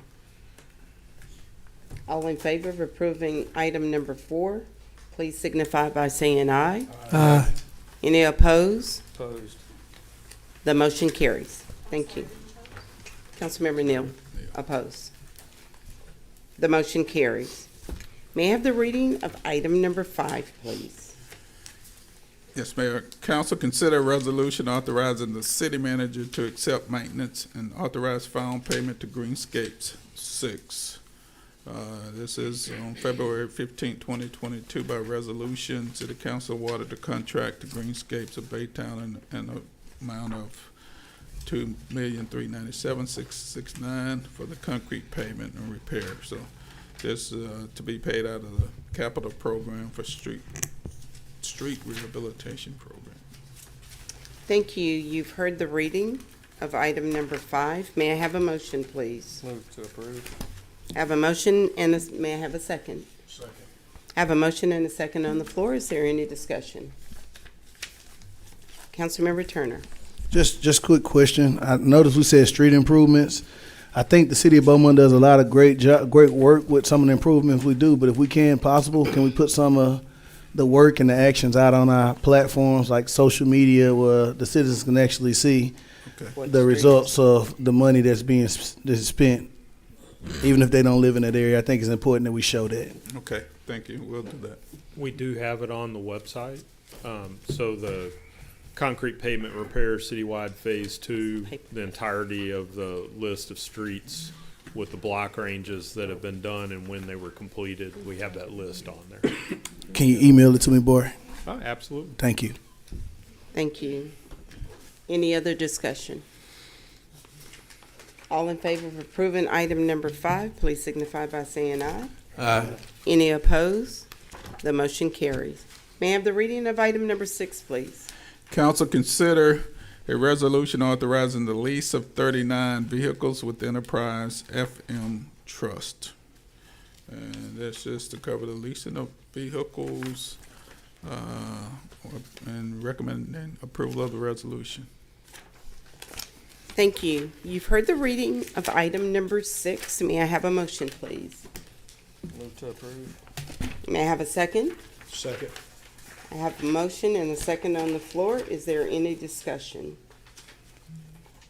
All in favor of approving item number 6, please signify by saying aye. Aye. Any opposed? The motion carries. May I have the reading of item number 7, please? Council consider a resolution authorizing the city manager to execute change order number 1, accept maintenance and authorize final payment to Pro Pipe Inc. for the 4th Street Storm Sewer Inspection Project. And this is a proposed change order number 1, the amount of $43,415 is required to adjust the estimated quantities in the contract to reflect the actual quantities. Thank you. You've heard the reading of item number 7. May I have a motion, please? Move to approve. May I have a second? I have a motion and a second on the floor. Is there any discussion? No discussion. All in favor of approving item number 7, please signify by saying aye. Aye. Any opposed? The motion carries. May I have the reading of item number 8, please?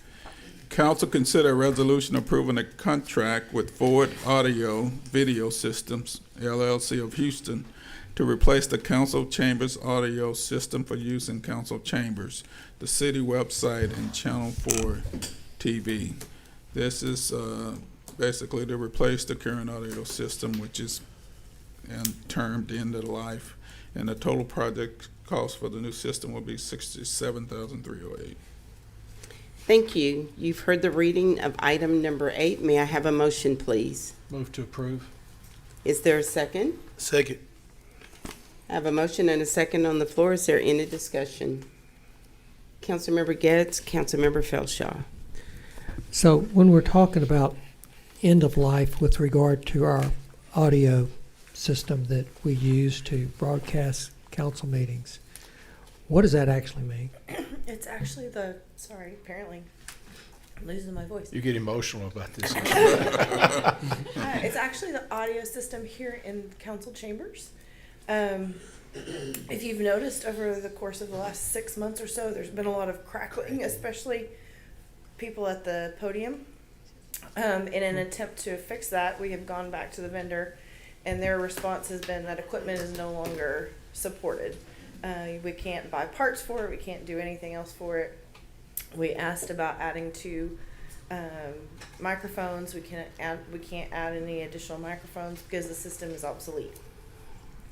So we also were asked in preparation for the possibility of having council members join by Zoom or to be able to attend council meetings remotely.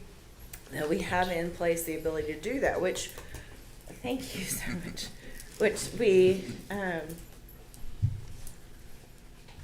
have gotten half of that done with the video upgrade that we did last fiscal year. That's all in place, so now all we need is just the audio so that you would be able to hear someone. If one of you was out, then the rest of you could hear them. And so would the audience be able to hear them as well as being heard through the streaming video. So all of that is rolled into this project. Thank you. Thank you. Councilmember Felshaw? One of the complaints that we get out on the street as council members is that when people watch us through the internet, they cannot hear. So, and I understand that one of the things that speaks to that directly is proximity to the mic. I mean, there's nothing you can do when someone is standing too far back. But do you feel like this new, this update and this upgrade in our equipment will help address that issue? We have discussed that with the vendor, and they do think it will assist. It is not going to help with, if somebody turns their microphone off and continues to talk, or if I were to step back this far away from the microphone, that is still going to be a problem. But the newer microphones are going to be more unidirectional. And then the mayor will also have the ability to adjust from her podium the volume of the microphone or from her seat, the volume at the podium microphone as well. Boy, So if she doesn't Do y'all like wanna something do we're that? saying, she can mute our mic. do y'all want to do that? Oh, I'm sure. Or if she notices that someone's standing too far away, she can adjust the gain as well. So, Councilmember Felshaw stated on the internet, but I get a lot of complaints from people saying no matter how loud they turn up their TV, they still cannot hear Channel council 4. meeting. That is correct. I'm not going to say this won't help. I anticipate that it will help to have a better audio system, but the majority of our problems with Channel 4, the same video you see streamed online is the same video that we push to Channel 4. The only difference between the two is spectrum, which with all PEG channels, it's actually a conversation that has come up in the municipal IT area for several cities, is that the way the PEG funding, which we've discussed in previous meetings, is handled, Spectrum does not want to upgrade the equipment. So we asked about upgrading locally, and we were told that they don't have the capability to upgrade us to HD. Other cities have also asked about upgrading and were told they would lose their PEG funding if they upgraded. So there's right now quite of a, no one knows really how that's all going to come out. But according to our local Spectrum group, they do not have the ability to upgrade us to HD at this time. So while the audio upgrade may help, it's not going to completely eradicate the issue. Thank you. Any other comments? Mayor Pro Tem Duria. I know people have told me, and I've seen it myself, when you watch the city council meeting on YouTube, you can hear it perfect. Mhm. Is that just a different platform or? It's the exact same video. Mm. It's just a different platform. Go to YouTube to watch it. Okay, thank you so very much. Thank you. So all in favor of approving item number 8, please signify by saying aye. Aye. Any opposed? The motion is carried. May I have the reading of item number 9, please? Yes, Mayor. Council consider resolution authorizing the city manager to enter into an agreement with Covington NAH to repair and refinish the Sterling Pruitt Activity Center gym floor located at 2930 Gulf Street, Beaumont, Texas. So the bid total utilizing the buy board process is in the amount of $75,095. And during the budget process in 2022, the project was estimated to cost of $65,006. Therefore, the project exceeds the budget amount by $94,095. So we're recommending approval of the resolution for $75,095. Thank you. You've heard the reading of item number 9. May I have a motion, please? So moved to approve. Second. I have a motion and a second. Is there any discussion? Yes, ma'am. Just I want to say one thing. One, okay. Keith, truly appreciate you. Those kids, a lot of people in the community have voiced concerns about the floor at the rec.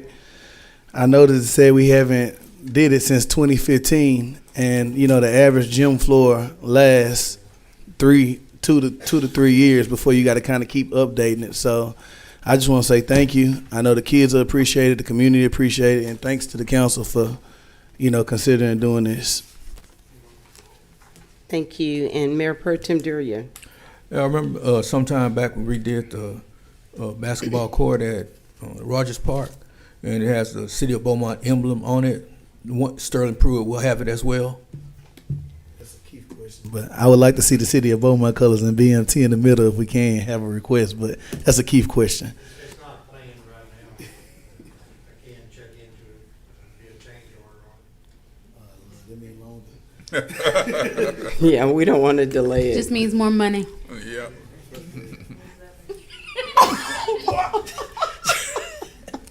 Anyway, Keith, thank you so very much for your work and the rest of staff. We appreciate it. Mayor, I don't know what he said, but That's what I thought. Well, I just Okay. wanted to acknowledge the fact that this was initiated by Councilman Turner. I think we don't give enough recognition when we can, but this, I just hope Beaumont understands, this is because of this guy here. Appreciate you, Randy. Mayor, Yes, I Mayor would Pro think, Tem. Keith, that since we're replacing the floor and we want to start putting those City of Beaumont colors and emblem on there, that this would be the best time to do it, instead of having to replace the floor and then come back and do it later. Yeah, I can check into it. It'll probably be an additional cost, but I just wanna, I mean, while we're doing it, we might as well do it right the first time. Thank you, Keith. now I can add it to it. It wasn't planned, but, of course, like everything else would be additional cost. But I want to clarify, we're not replacing the floor now, we're refinishing, resurfacing. So, didn't want the public to think we're tearing it all out and redoing it. But What about- isn't there some portions, I'm sorry, I'm out of order. By refinishing it, would this be a good time to put the colors and the emblem down? Sure. Council should be mindful that you did ask the communications director to look into updating the city colors, coming up with an official blue and official green. So you might want to pump break so that all the city blues and city greens can be the same. Just a suggestion. Yeah, Thank you. The current floor is blue already, I believe, so we'd be going back with the same standard blue color. And then all your striping, I think, is white in there, so your logo is gonna, if we do the BMT like we did at Rogers Park, it'll be in the white in the middle ring. If that's what you're, I guess, asking for, the same. So technically, we're just going to be adding green, one additional color, right? Well, I mean, if you wanted, I'll need to know that if we need to do the BMT in green, if that's what we're doing, or we're gonna do it in white, just like the striping. Right now, the floor is all blue with the white striping for the outside of the court, but the 3-point lines are orange. Okay. So basically, if possible, that orange, instead of it being orange, that whatever green that the city comes up with, that will be our official blue and green, I think that will suffice. And the BMT in the middle and white would be fine. Okay. I'm with whatever you say, Councilman Turner. Councilmember Felshaw. But just for clarification with the citizens, you're not replacing the whole floor. I know you're resurfacing it, but there are sections that are being replaced. Repairs being Or- made on it. Okay. Yeah, it'll But, be repairs but there are made. some places that are pretty bad that you're repairing. Yes, sir. Yeah. Okay, any other questions or comments for Keith? Thank you, Keith. Okay, all in favor of approving item number 9, please signify by saying aye. Aye. Any opposed? The motion carries. May I have the reading of item number 10, please? Yes, council consider a resolution authorizing the city manager to notify the Lower Neches Valley Authority, LNVA, of the city's desire to extend a 5-year term agreement to secure an uninterrupted surface water supply for the city of Beaumont.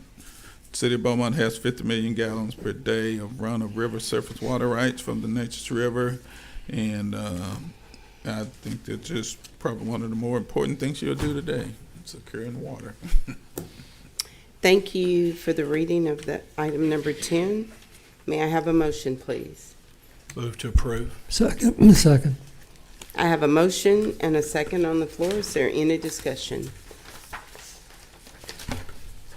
All in favor of approving item number 10, please signify by saying aye. Aye. Any opposed? The motion is carried. May I have the reading of item number 11, please? Council consider a resolution authorizing the city manager to execute an interlocal agreement with the Port of Beaumont Navigation District, and it's recommended for approval. Thank you. You've heard the reading of item number 11. May I have a motion, please? Move to approve the resolution. Second. There's a motion and a second on the floor. Is there any discussion?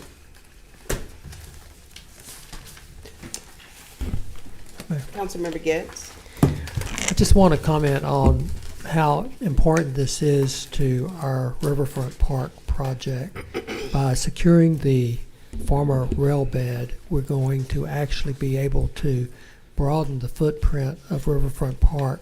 This is right adjacent to the existing Riverfront Park, and by doing this land swap with the port, we'll be able to landscape this area, put walking trails on it, and enhance Riverfront Park considerably as construction commences on it this year.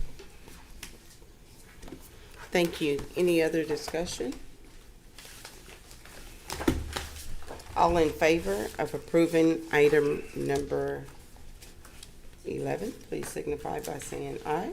Aye. Any opposed? The motion is carried. May I have the reading of item number 12, please? Yes, Mayor. Council consider a resolution approving the exchange of property with the Port of Beaumont Navigation District, and it's recommended for approval of the resolution. Thank you. You've heard the reading of item number 12. May I have a motion, please? Move to approve. Second. I have a motion and a second on the floor. Is there any discussion?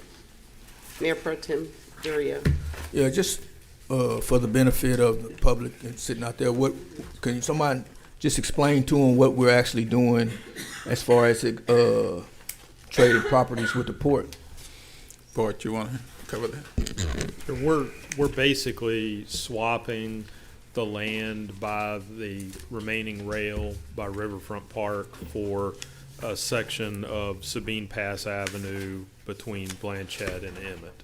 And we're retaining our utility easements that go through for storm drains through that portion. But that will allow us to develop Riverfront and including more green space going to Riverfront, make it look better. It will also allow the port to do an expansion of their property and their rail coverage within the port by extending their boundaries over Sabine Pass. Okay, thank you, Bart. You're welcome. Okay, is there any other discussion? Councilmember Turner. Man, I just want to commend staff and the port for working together. This conversation was going on prior to me even being on council, and we finally came to fruition. Just shows how long some stuff takes with government, but I think that's good to show that we have a healthy working relationships with different entities. And I just want to say thank y'all for getting that done. Thank you, and I would like to make a comment and say that I'm sure Councilmember Samuel could probably write a book on how long it's been. It's been over 20 years that the city has been working to try to acquire that property. And so what you're seeing today is a huge milestone. Councilmember Turner said before he got on Probably before I was council. born. Yeah, almost. But Councilmember Member Samuel could really say it's been a long time, but because of great working relationships and everyone coming together for the betterment of the city and for the projects that are moving forward, I commend everyone that was part of it. So with that being said, all in favor of approving item number 12, please signify by saying aye. Aye. Any opposed? The motion is carried. And may I have the reading of item number 13, please? Make sure I have the right one, Todd. Council consider a resolution authorizing a contract with BCBS for stop-loss insurance and recommend approval of the resolution. Thank you. You've heard the reading of item number 13. May I have a motion, please? Move to approve. May I have a second? I have a motion and a second on the floor. Is there any discussion? Councilmember Neal. Thank you, Mayor. Mr. Manager, can you provide the cost for this for last year? Should be on the bid tab that was handed to council. Last year's cost was $1,368,487. Tell me that number one more time. $1,368,487. So this year's cost is a 19.92% increase.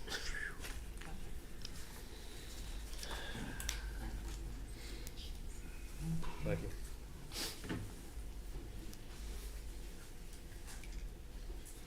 Is there any other discussion? Why so low? If it helps, I did talk to the consultant. If we did not buy this stop-loss insurance, it's an expensive policy, but if we had not had this insurance in the last 3 years, in calendar year 2020, the insurance paid the city back $800,000. In other words, we would have been out of pocket another $800,000 without this insurance because of high claims. In 2021, we were reimbursed $750,000. And in 2022, not including December, we've already received $1 million of reimbursements. So these policies are, kind of paying for themselves. Thank you. Any other discussion? All in favor of approving item number 13, please signify by saying aye. Aye. Any opposed? The motion carries. May I have the reading of item number 14, please? Council consider a resolution authorizing the emergency repair of a sewer cavity under the Union Pacific Railroad at West Florida Avenue and Avenue A. This was an emergency appropriation and recommendation of approval of the resolution. Thank you. You've heard the reading of item number 14. May I have a motion, please? Move to approve. Is there a second? Second. I have a motion and a second on the floor. Is there any discussion? Councilmember Getz. So have these repairs started, been completed? If not, when will they be finished?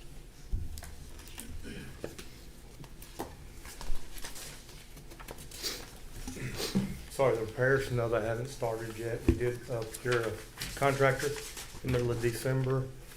We're still kind of going back and forth with the railroad to get a final approval from them before we can start. Hopefully, we're looking at that in maybe mid-next week, so that we can get started on the repairs.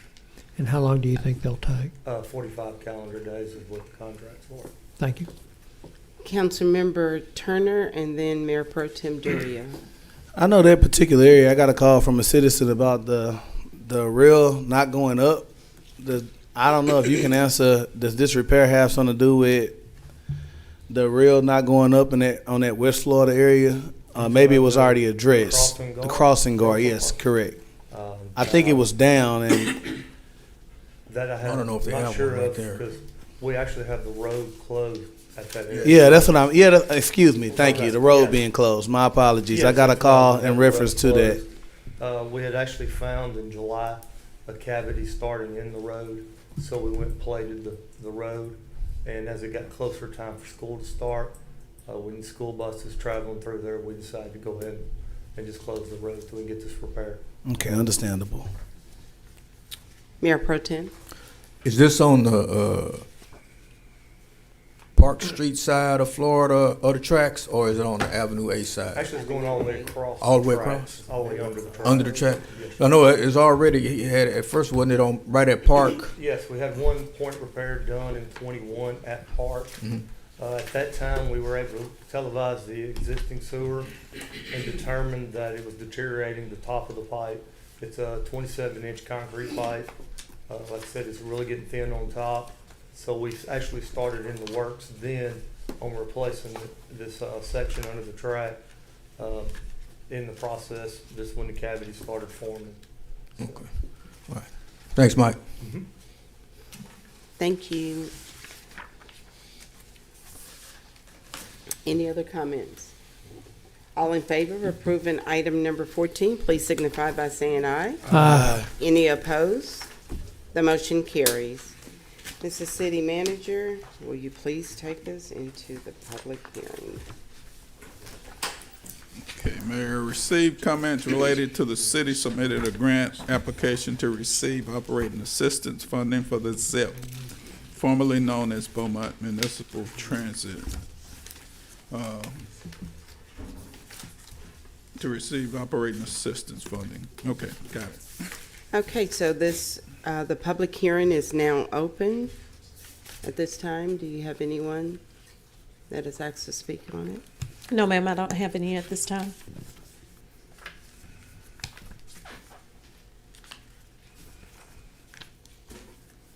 Okay, I will close the public hearing. May I have the reading of item number 15, please? 15 or 16? 16? 15. 15? 15. Got a lot of pages here today. Well, we Count- have 2 books today. Council conduct a public hearing and consider a resolution authorizing the city manager to submit a grant application and execute a contract with the Federal Transit Administration, FTA, to receive operating assistance funds for the ZIP. And its recommendation to conduct the public hearing and approve the resolution. Thank you. You've heard the reading of item number 15. May I have a motion, please? Move to approve. It's a motion and a second on the floor. Is there any discussion? Councilmember Getz? Mr. Boone, did we ever, I know the answer, complete a ridership survey? And so what was the results of the number of unique users best we could determine for our municipal bus service? So I do have Claudia San Miguel. She's the manager. She's here with us. But the last time we came up with, I think the best estimate, and Claudia, you correct me, but roughly the fixed route ridership was approximately 1,200, and the STS or ADA service was approximately 574 who are registered with that program. But Claudia, if you have some additional information. Correct. So my name is Claudia San Miguel. Are you new? Well, not that new. I've been here a year now. I feel my last day was yesterday, but I've been here a year, learning a lot about the community. I just want to take this opportunity because my first time here, introducing myself to you all. So as far as unique ridership, those numbers are pretty much accurate. This is public transportation, so I have to be very honest, and transparency is going to be one of the things that you're always going to get from me. It's really hard to give a specific number of unique riders. That will require us taking like a roll call, who's on the bus today and who's yesterday. What I can tell you in my last 12 months here is that we have consistently improved our accountability when it comes to ridership, when it comes to our budget processes, and overall, all the accountability. And I don't want to speak for somebody else, but that's what we've been doing consistently every day. So again, as far as unique riders, those are numbers that are actually calculations based on the day-to-day ridership, and they're pretty much, I want to say, accurate. But I cannot promise you that The same 1,000 people riding today is the same that are the bus yesterday, or they're gonna be tomorrow. Our commitment and all the work that we're putting in every day is for that number to increase, whether it's the same person or it's new ones. Again, my commitment and what I've been working with all the stakeholders within, our department and trying to get myself engaged with the different groups and organizations is to increase. Public transportation seems to be one of those opportunities. Some cities take on it, some, for whatever reason, they just stay there. I'm trying my best to bring public transportation to the front, because public transportation is gonna connect everything else that happens on the city. I was, excited to hear some of the presentations earlier about, economic development, about, quality of life, and all these key ingredients. And I've been and working for the public for the past 20 years. I don't want for you to do the math on my age, but I've been working with transit for about 10, 12 years. Prior to that, I did school transportation, same exact role, but for little kids. And before that, and this is where you're going to start doing the math, I have about 10 years in the public sector working for General Motors, doing the exact same thing, transportation. The challenges are very similar, and I just want for you, again, I'm taking advantage of this opportunity, my background, the challenges are the same. What you're getting, at least from me, myself, Claudia San Miguel, is that accountability, that responsibility. Working for a private company for an excess of 10 years, it gives you that vision. It's dollar to dollar, and I'm bringing that to us here today. This week, I'm in the process of becoming local. I'm buying a house. I'm going to be an official taxpayer for you all. So I understand what it is, and this is my first time in council. It's not different from my previous, employment back in Laredo. The challenges are the same, but then the opportunities are the same. I'm coming into a department that, was dealing with some challenges, and I can happily report to you that we're moving forward. We're taking and making that commitment to better what we do. Day in, day out. Some days are more of a challenge, but and I can talk forever. People that know me, like Ms. Wheeler here, I can talk forever. I'm sorry. But I want to make sure and re-emphasize the commitment is there. Whether they're unique riders or not, we're going to continue to connect all those residents to their destination, whether we're connecting an individual to school, for education, for quality of life, and all these good things that we all want for our community, whether we're connecting some of our senior population. And it was interesting to see on the census information that I read about a year ago, the demographics are an opportunity for transit, not only from the economics of it, demographics, income and all that, but also for the senior population and some of the also veterans that we have in the community. Those numbers are high, and transit, it becomes that lifeline to connect the residents, again, not only to school, not only to work, but also for medical services. Maybe another opportunity, or we can send information to you all. We can present, part of our STS, special transportation services. It provides mobility to those seniors, which is also high for our community, that population that does not have a vehicle or cannot operate a vehicle because of their disabilities. So we provide that mobility. We connect them to school, we connect them to medical services, and for the day-to-day, like grocery shopping, and also leisure. So our commitment, my commitment, is to continue to increase those numbers and make sure that we bring the much needed funding. We're going to continue to apply to other opportunities. This one in particular, of course, it requires a match, just like most of them all. But there are some other opportunities, and believe me, I'm pursuing every single one of them. Make sure that your public transportation continues to connect and continue to build on those opportunities that the rest of the departments are working on, so. Well, thank you, and I appreciate that explanation. I guess the frustration is that we have really nice buses now. They have bicycle racks. Anecdotally, I can tell you that as I drive around, I rarely see very many people on the bus, many times no one other than the driver. I understand very much the need for public transportation for those people that don't have any other way of getting around.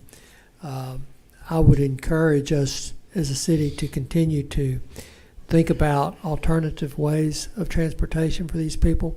I'm not trying to put you out of business, but when we're spending $5.3 million of mostly taxpayer dollars to accommodate roughly somewhere between 700 and 1,000 people, you're looking at, a lot of money per person.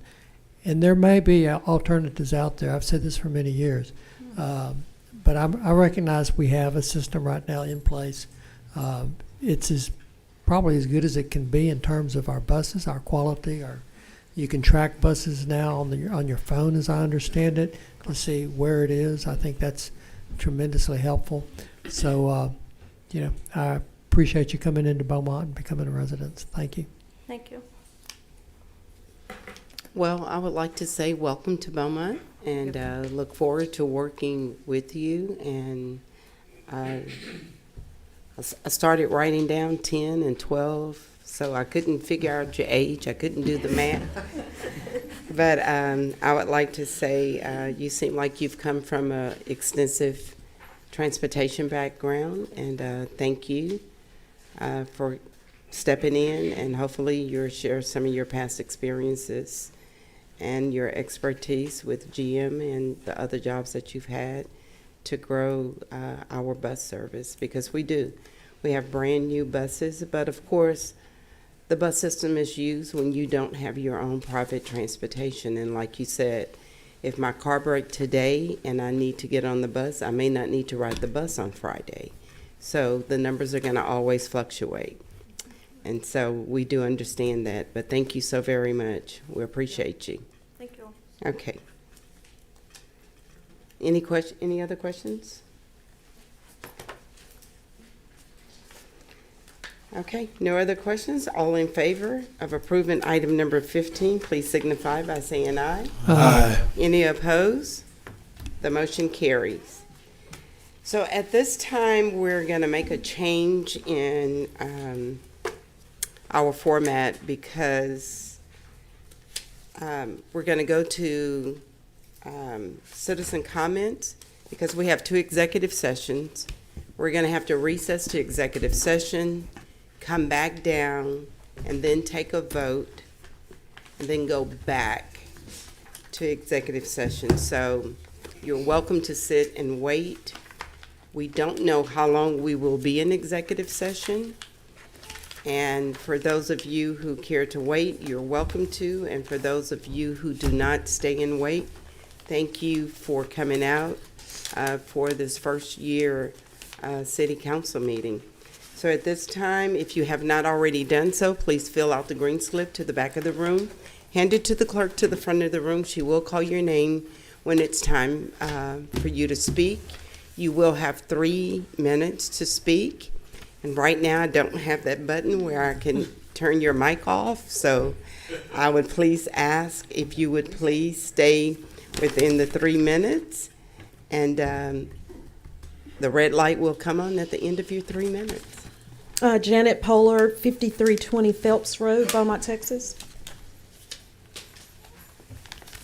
Good afternoon, Mayor Mouton, Mr. Chris Durio, Mayor Pro Tem, Mr. Kenneth Williams, our city manager. It's a pleasure to finally meet you, sir. I came here for 3 reasons. Number 1, to commend you for the job that you're doing.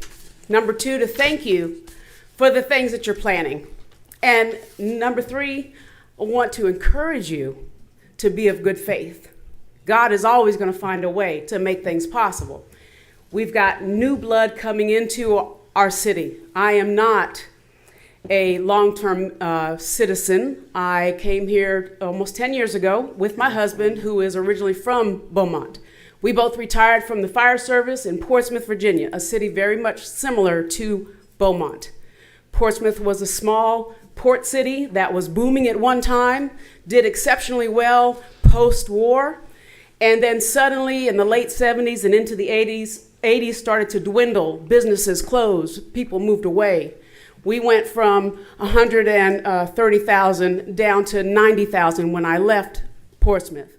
I've gone back to visit. Things have changed. There's been what the mayor calls there a renaissance. Not a rehabilitation, not any of these other things, but a renaissance. They've got businesses coming back in. They have the art that we saw provided for by these young men that said they want to come here and make changes in our city. Have faith. Y'all have worked together better than any other city council that I've had the privilege of listening to since I've moved to this city. I've seen where things were contentious at best in the past. I ask you to continue to include the young members of our community. It's important that we listen to their voices, whether they irritate you or not. Our young people are truly the future, and the only way that we can build our city greater is to listen to their input. But you always also have to include those of us that are middle-aged and older.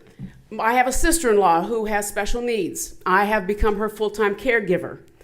And because of my city council member, Mr. Durio, he informed me of Lakeside Center. I wasn't aware of it. What a wonderful thing to offer to our citizens that are of age, that have somewhere to go, that can learn new things and participate and grow. It's a beautiful place. Most people are not aware of it. I ask that you continue with your communication because communication is key. All of the new technology, it's good that you have younger members that can get on social media. I don't do social media. I'm one of those ones that's going to watch television or maybe YouTube it every once in a while. So I encourage you to keep the communication lines open. That's the only way that change is going to happen. And again, I thank you for your work. Thank you so very much. Appreciate that. Maurice Johnson, 1125 Lyle Street, Beaumont, Texas. Good afternoon, everyone. How you doing there? Good to see you again. Yeah, I'm Maurice Johnson. I'm just having trouble with persons moving in and taking over my apartment complex, and it's gotten ridiculous. I'll read real quick. I'm trying to be expedient. I moved here last year because of the storms, and I enjoyed my apartment complex until November 4th when Go Bar LLC took over. They're taken over by using ruthless means, and the company has turned off the water, put key locks on the front of our doors. They've trashed the front of our building. In December, midway, they turned on the water, but there was no heat, no electrical arena for the hot water heaters to comply with the heat that we needed. I found an address, and I had difficulty getting in contact with them. They wouldn't reply. So I went down to Spring, Texas. I found an address, went to their home, and I knocked on their private door and tried to talk to the manager, but the lies kept coming. They said they were going to fix everything. They never did. But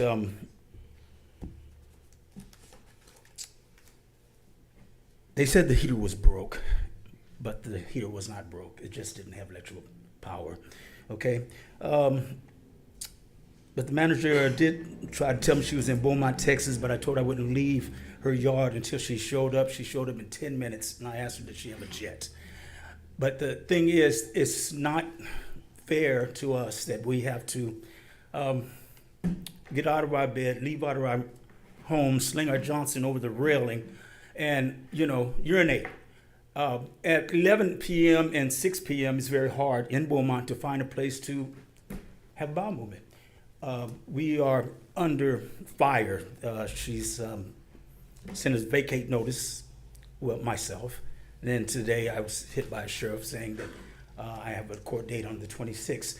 I paid 2 months' rent, and they said that my rent went up 100%. Well, they sent me a letter saying that I owe them almost $3,000 the past 2 months.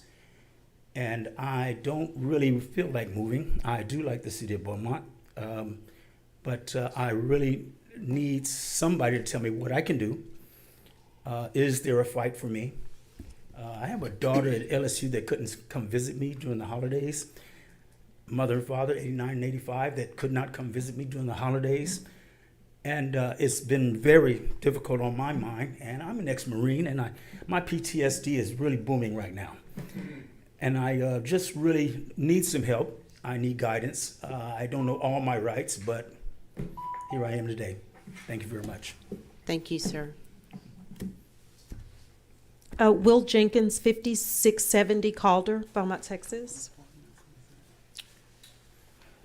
Thank you, Madam Mayor, Councilman, the new city manager. Nice to meet you. Will Jenkins with Giglo Distributing here in Beaumont. I wanted to talk to you about, I know in executive session today, you are going to have an opportunity to discuss the property at 125 Magnolia.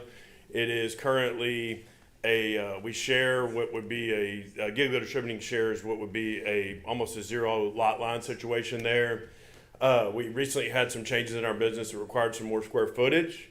You have a RFP that was submitted to you, and I know in your book, I don't know that you have all this data, but there's a lot of information in it. One thing that I wanted to let you know is that the company's been in downtown since 1955, those 68 years here in Southeast Texas. With that building, we wouldn't need the utilization of that parking on the Magnolia side, which is next to the skate park. The city could continue to use that if we're so blessed to be able to purchase it. We would be willing to work with the city on that. Also on the vacant lot next door to it, if there needed to be some kind of a long-term ground lease for parking between that facility and the Great Lawn. We would probably be the least invasive tenant for that building or owner of that building, because all of our access would come from our own parking lot, which is accessible from 155 MLK. So it's in the back of our parking lot. That back wall is the property line. We would build dock doors and everything there, so we wouldn't have anything on the back side of that building that would be any kind of clutter, any kind of traffic on that side. There's a contract in the RFP that you can have. I'm going to move fast. I got a minute 15. That we can close as quickly as needed. It's an as-is contract. We can take care of all the stuff that's in the building, get rid of that, any environmentals or anything that are done in there. We'll immediately start with paint, roof, electrical, plumbing, the fire sprinklers, landscaping, which would be an improvement on that back side. One thing, we did sponsor that Mural Fest last year. Great job. Men's a customer, great guy. That wall, the south wall that is on this side, that faces the Great Lawn, completely open to and would underwrite and sponsor a mural there to the city's liking if that's something that interests y'all. And if there's a need for any more information or anything, or if you don't feel like you have the appropriate information that was in the RFP, and it goes to a vote today, if you feel like you need more information, I can answer any questions or we can provide more to you. And I don't know if y'all can kick the can till next week. I don't know what the protocol is for that, but I would request that y'all strongly consider and appreciate all your consideration. And once again, I do want to say, like this lady said, this is a tough job to sit here in the last couple of hours, and I thank you for all y'all's willingness to serve, each and every one of you, and even the hired guns. So I appreciate it, and thank y'all for what you do for our city. Thank you. Addie Allen, no address given, Beaumont, Texas.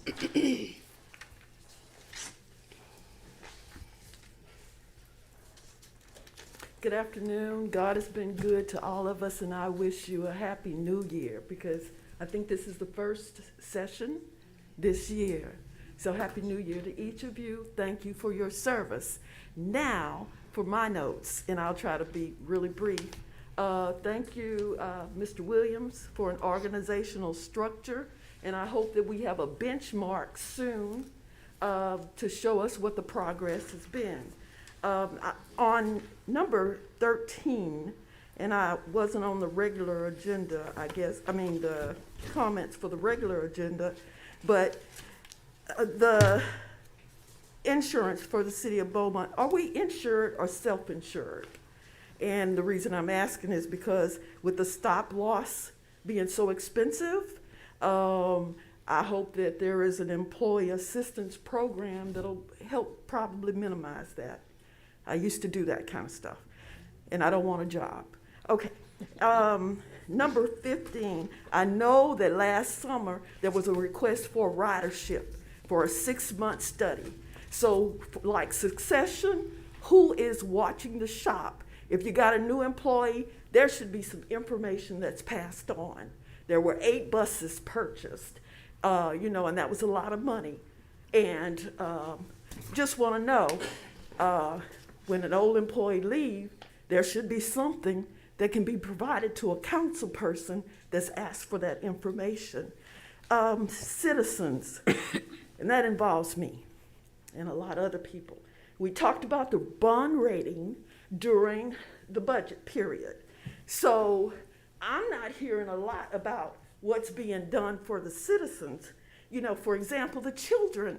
There was a street in Amelia. It was surfaced, looked good. But who's planning sidewalks? These kids are walking in the street.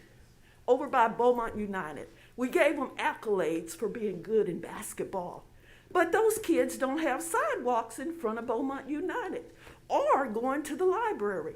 Who's looking at that in planning for the city? Our children are our investment.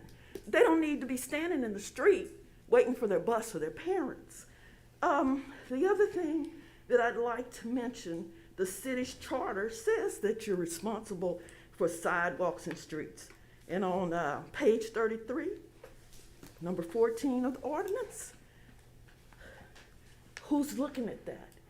Update it, read it, do something. I know there was something on TV, one of the staff members said city sidewalks hadn't been planned for. Can we look at that?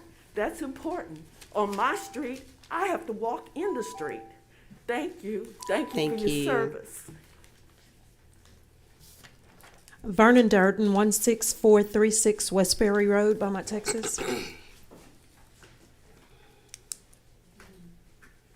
Congratulations to the city council, the mayor, and the city attorney.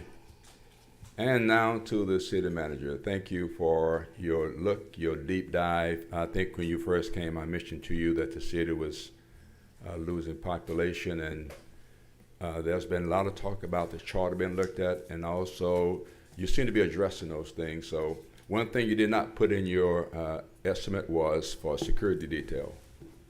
They're going to be coming at you right now, so get you some security detail. I want my meeting, I've asked for a meeting with the city council, manager, and the city attorney. And the last thing, the report about the ridership for the bus. There's continue to be some angst about people riding the bus. Every city has some type of transportation for those who cannot afford a car. If you talk about expenses, whether it's worth it, we have one person who can get to a hospital because of the bus and to save a life. It's almost like jumping on Earl White for his fire department, not going to a fire every day. I'm a volunteer fireman, and I would tell you, just having the ability to have a fire department to go and to save a home or to save a life. The same thing with the ridership for the city transit system. We need to keep that. It's an expense that we gotta have. It does add to the quality of life. I really appreciate the report from the ladies that gave it earlier about the ridership and the buses. Let's keep them no matter what the expense is. Thank you. Thank you. That's all I have, Mayor. Mayor, before we recess into the first executive session, there was some point of clarifications that I'd like to clean up just for the citizens that are still here. Sure. So first of all, the charter was amended in the previous election, and there were some charter amendments that were presented to the public, so it has been amended since the last revision. If you need an updated copy, you can get one from the clerk's office for free. Yes. But it was in 2018. The city is self-insured. We do offer employee assistance programs through our insurance, but also we do obtain insurance to insure additional items such as our buildings and properties separately. So, thank you. So at this time, I will have council member comments before we go into executive session. And I'm going to do council member comments because we may not have an audience when we come back. Don't know how long we're going to be. So at this time, I'm going to ask Mayor Pro Tem if you have any comments. Thank you, Mayor. Once again, Mr. Williams, thank you for that presentation. It was greatly appreciated. And I also want to thank Ms. Polar that just left. Not only is she a constituent, she's a friend, and she's my neighbor. She provides me fresh eggs, fresh vegetables. She's a great cook. Every once in a while, she'll say, "Hey, what you doing?" "Nothing. Come on down and get a margarita." I said, "I'll be there." Also a travel companion, but I really appreciated the statements that she made. It's good to have some of our constituents say positive things about Beaumont and to appreciate us and what we're doing up here. I just wanted to say thank you, Janet, and I'll call you when I'm on the way home, see if you got the margaritas ready sometime tonight. But I think that's it, Mayor. Thank you. Councilmember Getz. Well, I want to wish everybody a happy new year. It started off as a dismal new year for some, and in that regard, I want to offer condolences to S.L. Greenberg and the Greenberg family for the loss of Natalie yesterday. We've also lost a giant in the construction industry, Chuck Mason. His shoes are going to be hard to fill. And then more personally, Carl Durer, who was my appointee to the Citizens Police Advisory Board, passed away recently. And we're really going to miss him. Carl had been suffering from cancer for a while, and he was so dedicated that he would go take chemotherapy in Houston and then drive back to Beaumont just so he would be able to attend those meetings. And he will truly be missed. So just remember that it's Happy New Year for some, but not everybody. Thank you. Thank you. Councilmember Turner. Randy, I appreciate the compliment early, man. It means a lot. And I think it's a test that citizens do see how this council has worked together. I remember prior to joining it, I was a little skeptical because of the tension, but you can see things are definitely spiraling in the right direction. Taylor Neal, happy birthday, my brother. You've been here all day on your birthday. I just want to let you know happy birthday. I appreciate working with you as well, man.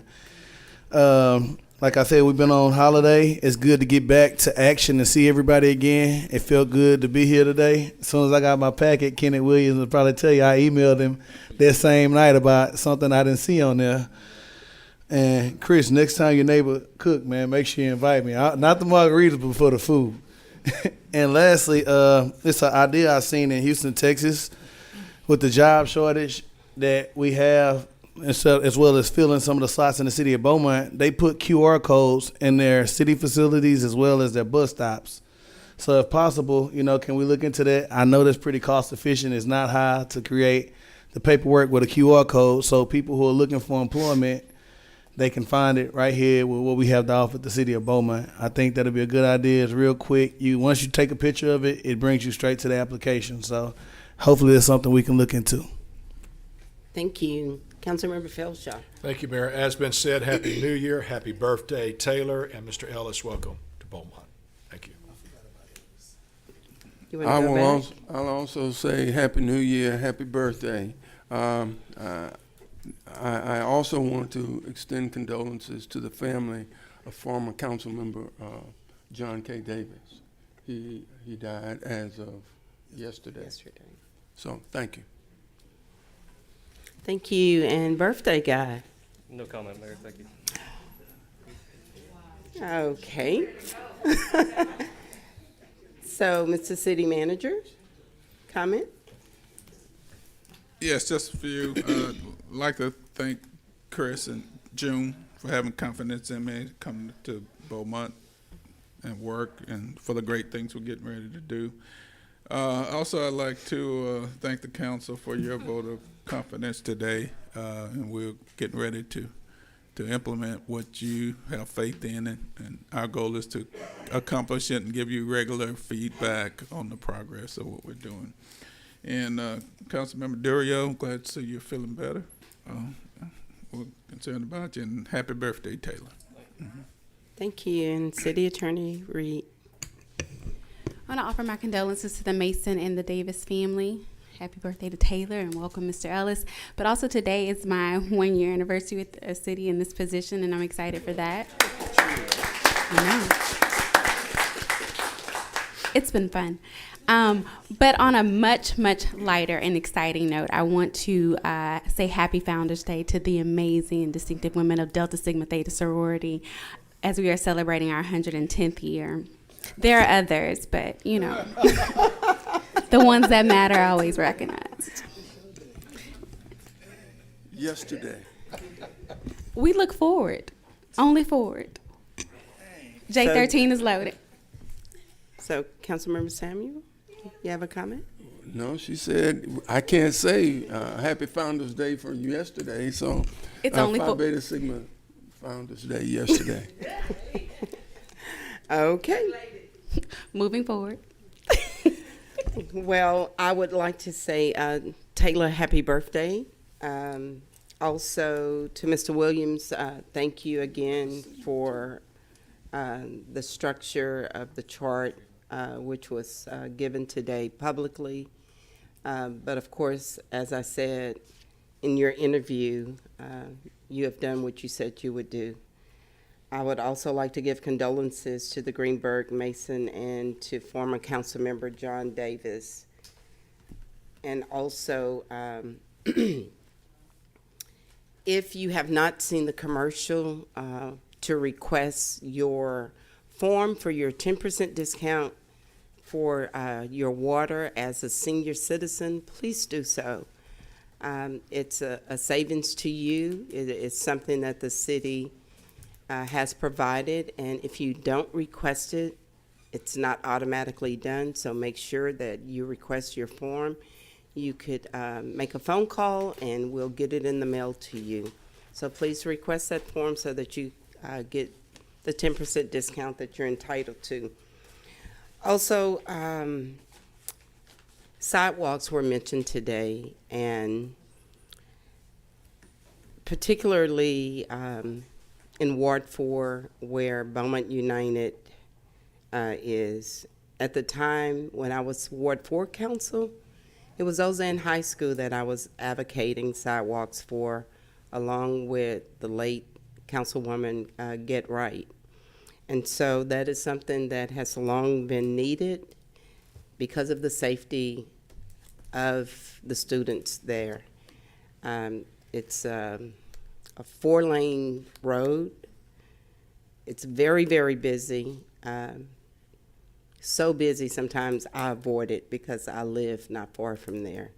But it is something that I will definitely make a priority in this coming year to make sure that that is addressed. Because as stated, the children are our future, and for safety concerns, I've been a parent that had kids at school and that had to walk across some busy streets. And so for the safety of our students and our, as we call them, our little citizens, we just want to make sure that everyone is safe.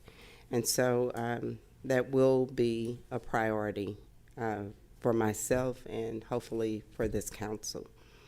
And so with that being said, at this time, again, Happy New Year. Mr. Ellis, welcome to Beaumont, and to our 2 new assistant city managers. Look forward to all of the work that we're all going to do together.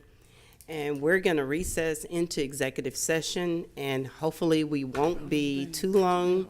You're welcome to stay, and we will be back. Thank you. Let's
What's the address of that property? 125 Magnolia?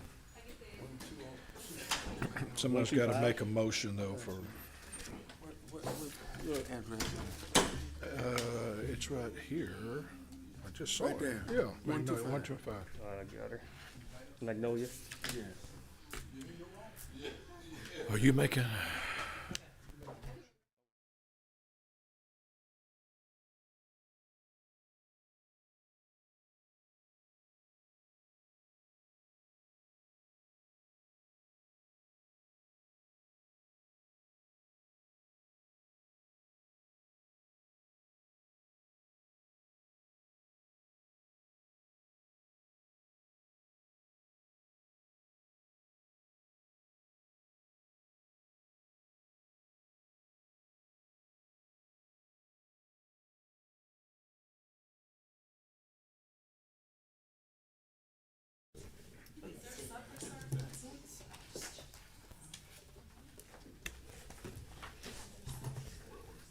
What's the name? Tidewood?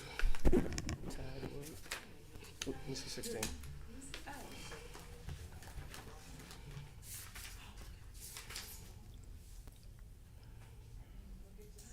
What's the name of them? Tideland? Who are we waiting on? Call it to order and ask for a motion. Okay, I will call the order back to meeting. Meeting. Can I try this I one? will call the meeting back to order. May I have the reading of item number 16, please, Mr. City Manager?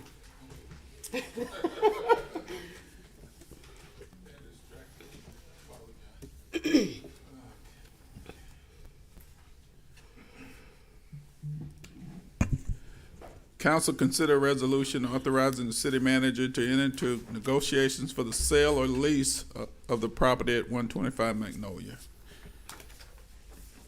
Thank you. You've heard the reading of item number 16.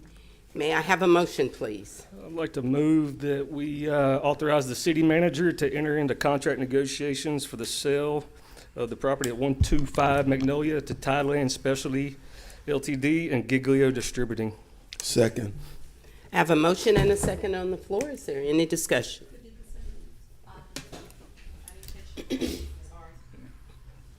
Any discussion? Councilmember Getz. I think Giglio has been excellent corporate citizens for decades in this city.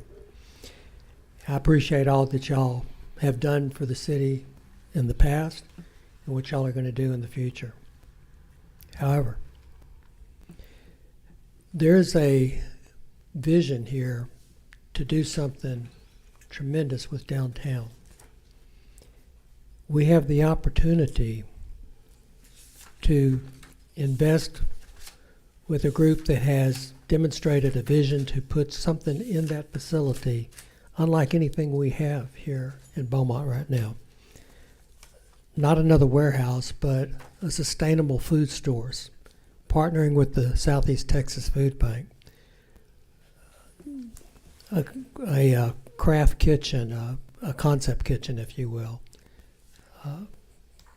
farmer's market, food truck commissary, all wrapped into one building.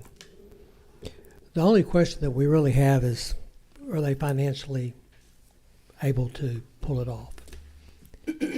And that is what's causing me pause, and I think probably other members of council as well. So, am I willing to gamble that they can do what they say that they're going to do? I am. And for that reason, I can't support the sale of this building at this time. I would be and would prefer to see this group be given the opportunity to do what they have said that they're going to do, what they have brought an architectural firm in here to show that they're going to do. I would like to see them be given that opportunity. And if at that time, at such time that they can't meet certain benchmarks set by the city, then we can part ways and go back out and do something else with the building. Now, that might not fit with your timetable. I understand that. and that would be unfortunate. And so I get where you're coming from. You want the building now. You need it now. You've offered a generous price for it. I'm thinking more long-term and broader for what the city would like to try to make downtown become. So certainly no personal offense to you, Will. I don't mean that, but I can't support this motion. Thank you. Councilmember Turner? For me, learning the history of the Giglio family truly was very informational. I think it's something I need to know as a young man, how long y'all been in business and what y'all done for downtown and how y'all started in downtown. And I appreciate you guys for that. But also as a young man, I know how it feels to be younger in business. I know how it feels to be younger in life. A lot of times younger people are shown the opportunity because simply our age. We're not given a fair chance. We're looked at as we can't do this and you need to be older and be established to get there. But, I'm a believer and I'm a firm leader with that younger generation that I advocate to actually give us a shot at doing things. So for me, the vision that they want to do, I actually love it because I think it's forward thinking and that's the direction that it'd probably be best to see Beaumont in 30 years from a long-term perspective. But for right now, what you guys are posing is definitely more beneficial to the city. So it's a tough decision for me because not only do I have a high level of respect for your family, I also have a high level of respect for Mr. Parigi. And I genuinely do. He's been genuine. He gives great advice. He's supportive when I need him. So this decision is extremely tough for me. But I would have to say I would have to follow my heart and go with what I would like to see long term. And anything supporting with youth, everyone know how I am. I'm big on youth engagement. But the reality is 7 of us up here, and I'm going to respect whichever way we go because I don't think it won't be a wrong choice either way. So thank you. Thank you. Councilmember Neal?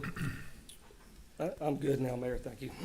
Councilmember Felshaw? I agree with everything that's been said, and I'm not sure if Equinotics is or will watch this video. I hope they will watch it. I would like to say that I will be voting to support the motion, but to Equinotics, I would say, please don't quit dreaming, don't quit trying. I love your passion, I love your vision, I love the desire that you have to do something in Beaumont.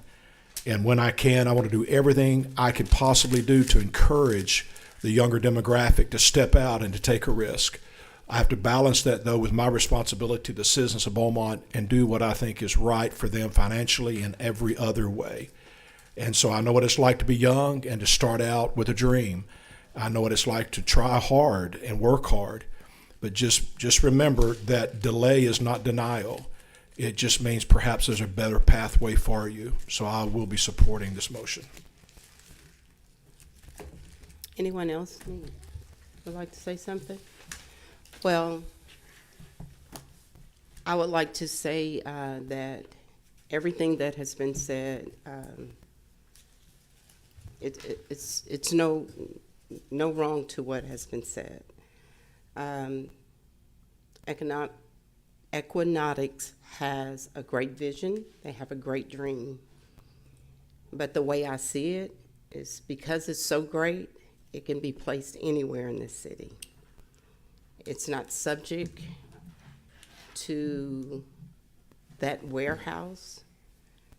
I believe because of the young people and because of what it will bring to our youth, where the youth can be implemented hands-on in training, learning how to grow food, learning sustainability of food, also having a farmer's market that could pretty much be done in any part of this city. I would like to see BISD with all of the properties that BISD has, that some of the vacant school properties be utilized because it would be a great project to partner with BISD. along while taking some of the vacant properties and using them to the benefit of the students. Just because you're young does not mean you cannot go forth and start a business, because you have to start out somewhere. And when you start a business, usually you start out young and someone help you along the way. But I also want to say to the Giglio family that you have invested in this city, in this community. You have brought an economic impact of employment, financial responsibility to the Beaumont area. That property backs right up to your property. We are helping your business to grow and expand. So what we're doing can help your business, and it doesn't stop the dream and the vision of the other business that want to come to Beaumont. Because if you tell me no, I say next. So for me, no just means next.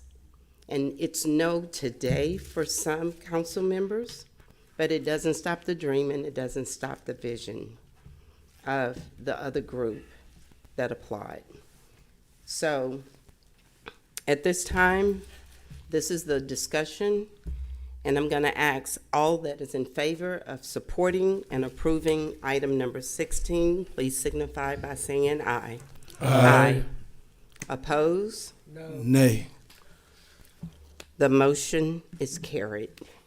Thank you.